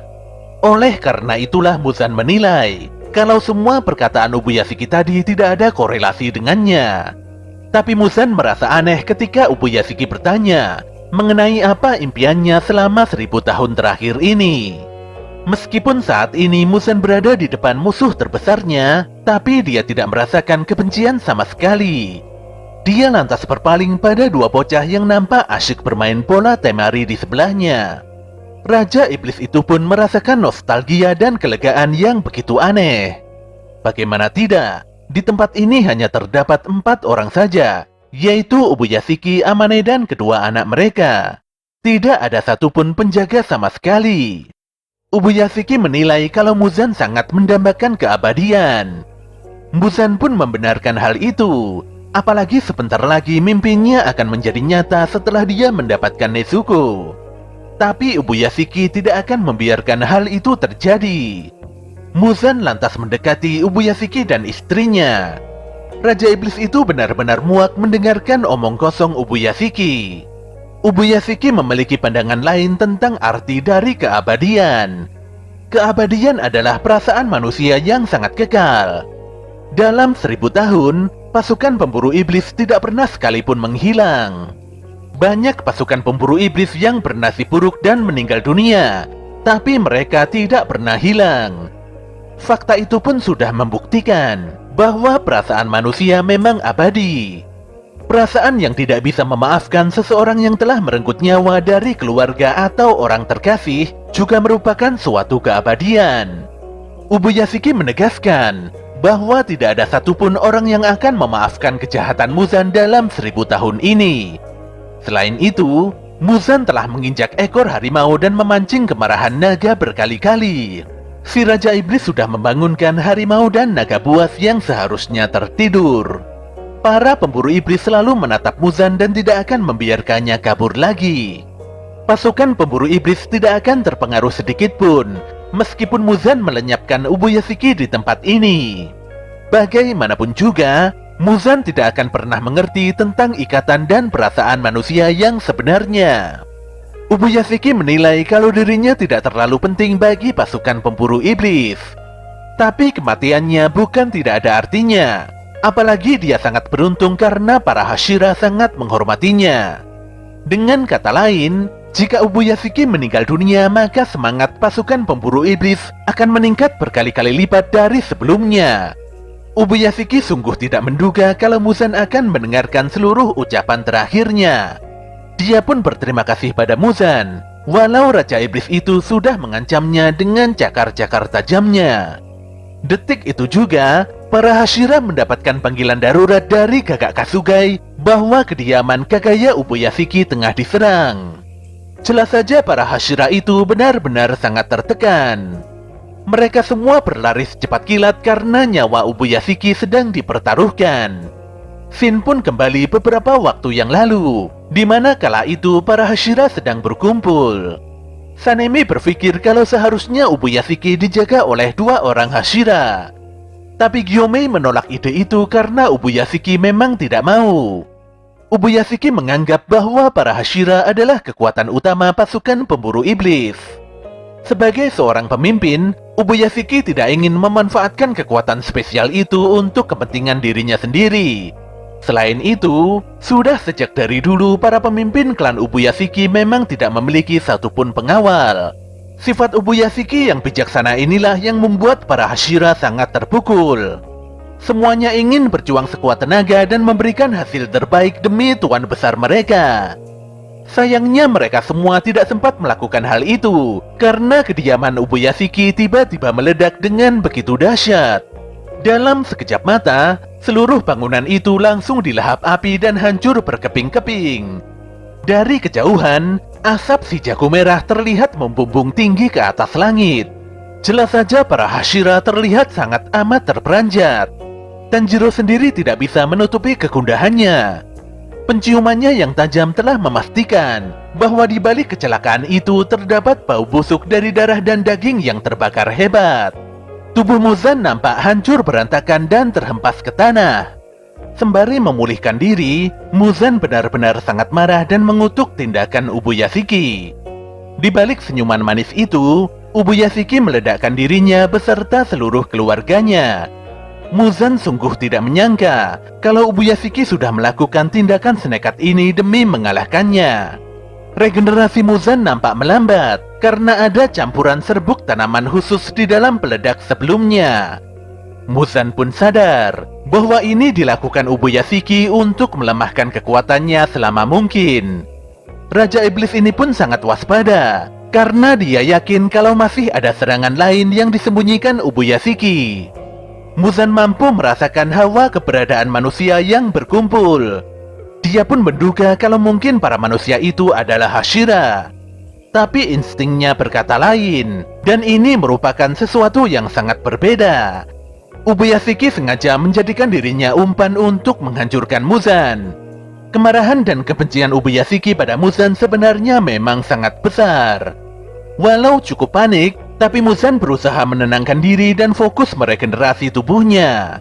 Ketika kondisi tubuhnya mulai membaik, tanpa disangka Muzan diserang duri-duri tajam bercabang yang menghujam masuk hingga ke dalam tubuhnya. Dia pun sadar kalau serangan ini merupakan teknik darah iblis. Tapi dia cukup bingung siapakah pemilik teknik darah iblis ini. Ketika Muzan berusaha melepaskan diri, tanpa disangka Tamayo melesat dan menghunuskan tangannya ke dalam perut si Raja Iblis. Jelas saja Muzan sangat kaget. Apalagi Tamayo sengaja mendekatinya dengan memakai teknik darah iblis tidak terlihat. Tamayo pun berkata, kalau teknik darah iblis ini adalah milik orang yang diubah Muzan menjadi iblis di Asakusa. Wanita itu pun melanjutkan, kalau dia telah menaruh obat mujarab yang bisa mengubah iblis menjadi manusia di dalam kepalan tangannya. Walau Muzan tidak mempercayai hal itu, tapi Tamayo memastikan bahwa dirinya berhasil meramu obat spesial tersebut. Muzan pun menendang dan mencengkram kepala Tamayo. Dia merasa kalau dendam Tamayo sudah salah alamat. Muzan mengingatkan kalau dulu Tamayo telah membantai suami dan anak-anaknya. Jelas saja hal ini membuat Tamayo sedih. Jika saja Tamayo mengetahui kalau akhirnya seperti itu, dia pasti tidak akan pernah menjadi iblis. Wanita itu pun mengakui kalau dulunya dia memang banyak melahap manusia. Tapi dia melakukan hal itu karena putus asa sepeninggal keluarganya. Oleh karena itulah, Tamayo berencana mengakhiri hidupnya di tempat ini bersama Muzan. Wanita iblis itu pun berteriak dan meminta bantuan Gyomei untuk melancarkan serangan. Jelas saja Muzan begitu terkejut menyaksikan Hashira batu itu mengayunkan senjatanya. Gyomei pun menghancurkan kepala Muzan dengan sekali ayunan cambuk berdurinya. Scene pun kembali ke masa lalu, di mana kala itu Gyomei pertama kali bertemu dengan Ubuyashiki. Saat itu Gyomei berumur 18 tahun, sementara Ubuyashiki masih berusia 14 tahun. Sikap Ubuyashiki sangat dewasa, benar-benar bertolak belakang dengan usianya yang begitu muda. Gyomei pun menangis sesenggukan, karena Ubuyashiki mengetahui kalau Gyomei selalu bertarung demi melindungi orang lain. Sejak pertama kali berjumpa dengan Gyomei, tekad Ubuyashiki tidak pernah goyah sedikit pun. Pada 5 hari sebelumnya, Ubuyashiki berkata pada Gyomei kalau Muzan akan datang ke tempat ini. Ubuyashiki pun meminta Gyomei untuk menggunakannya sebagai umpan. Dia juga meminta agar Gyomei memenggal kepala Muzan untuknya. Ubuyashiki menjelaskan bahwa ini adalah instingnya yang tidak bisa dijelaskan secara logika. Gyomei sendiri mengakui kekuatan spesial tuannya itu. Dari zaman dulu, klan Ubuyashiki memang memiliki insting yang sangat tajam. Sebagian orang menyebut kemampuan ini sebagai kekuatan yang bisa melihat masa depan. Dengan berkah kekuatan itu, klan Ubuyashiki bisa mengumpulkan kekayaan dan terhindar dari berbagai krisis. Ubuyashiki sangat yakin kalau para Hashira lain pasti tidak mau menggunakannya sebagai umpan. Untuk itulah Ubuyashiki mempercayakan semua rencananya hanya pada Gyomei seorang. Gyomei pun meneteskan air matanya setelah mendengar perkataan Ubuyashiki. Dia akan melakukan apapun sesuai permintaan tuannya. Ubuyashiki pun berterima kasih pada Gyomei, dan dia berharap tidak ada lagi pasukan pemburu iblis yang meninggal dunia karenanya. Ubuyashiki menginformasikan bahwa Muzan hanya bisa dihancurkan dengan sinar mentari. Jika Gyomei telah memenggalnya dan iblis itu tidak mati, maka Gyomei harus bisa bertahan hingga matahari terbit. Gyomei pun menyadari kalau informasi dari Ubuyashiki tentang Muzan memang benar adanya. Muzan sangat kuat dan begitu sulit untuk dikalahkan. Regenerasi tubuhnya sangat cepat, dan dia adalah musuh yang levelnya jauh lebih tinggi dari semua iblis yang pernah dihadapi Gyomei. Walau sudah diserang dengan begitu brutal, tapi kekuatan Muzan masih sangat besar. Gyomei harus membawa monster mengerikan itu ke tempat di mana dia bisa dijangkau oleh sinar matahari. Ketika Gyomei hendak menyerang Muzan kembali, tanpa disangka Raja Iblis itu melesatkan teknik darah iblisnya. Tapi Gyomei tetap melesat dan menghalau semua serangan Muzan dengan senjata kusarigamanya. Teknik pernafasan batu jurus ketiga Gyomei yang bertajuk kulit batu membuat serangan mengerikan Muzan seakan tidak berguna. Detik itu juga seluruh Hashira telah tiba, dan mereka semua melihat pertarungan Gyomei yang begitu dramatis. Ketika Tanjiro tiba, Dia langsung tersulut emosi melihat sosok yang sangat dibencinya. Ya, sosok iblis terkutuk itulah yang telah merenggut nyawa seluruh keluarga besarnya. Gyume pun berteriak keras dan mengatakan kalau iblis di hadapannya itu adalah Kibutsuji Muzan. Jelas saja semua Hashira sangat meradang dan mereka segera melesat untuk menghabisi Muzan. Tidak tanggung-tanggung, semua Hashira nampak melesatkan serangan pamungkas mereka masing-masing. Tapi anehnya si Muzan malah tersenyum mengerikan. Dan ternyata dia telah memerintahkan Akime untuk memasukkan seluruh Hashira di dalam Infinity Castle atau kastil tidak terbatas. Semua orang pun sangat terkejut karena kehilangan pijakan kakinya. Mereka semuanya tersedot dan jatuh ke dalam tempat antah berantah. Tidak hanya para Hashira, bahkan Genya Inosuke dan para pemburu iblis lainnya juga terjatuh ke dalam dunia lain itu. Saat ini bisa dipastikan bahwa tidak ada satupun pemburu iblis yang lolos dari kastil tidak terbatas. Genya pun begitu bingung dengan situasi yang dihadapinya saat ini. Tapi anehnya Inosuke malah senang bukan kepalang. Sementara itu Zenitsu yang biasanya nampak urakan dan sangat penakut, kini malah terlihat begitu kalem dan seakan siap bertarung habis-habisan. Semua Hashira nampak terjatuh semakin dalam dan terus ke dalam. Saat itu Tanjiro yang berhasil menapakkan kakinya memandang Muzan dengan penuh amarah. Muzan sendiri merasa di atas angin, dan malam ini dia akan membantai para pemburu iblis hingga tidak tersisa. Walau Tanjiro kembali dijatuhkan Akime, tapi dia memastikan akan memasukkan Muzan ke dalam neraka. Pemuda itu menegaskan bahwa dia tidak akan membiarkan Muzan kabur lagi. Dengan kemarahan yang sangat luar biasa, Tanjiro bertekad akan mengalahkan Kibutsuji Muzan dengan seluruh kekuatannya.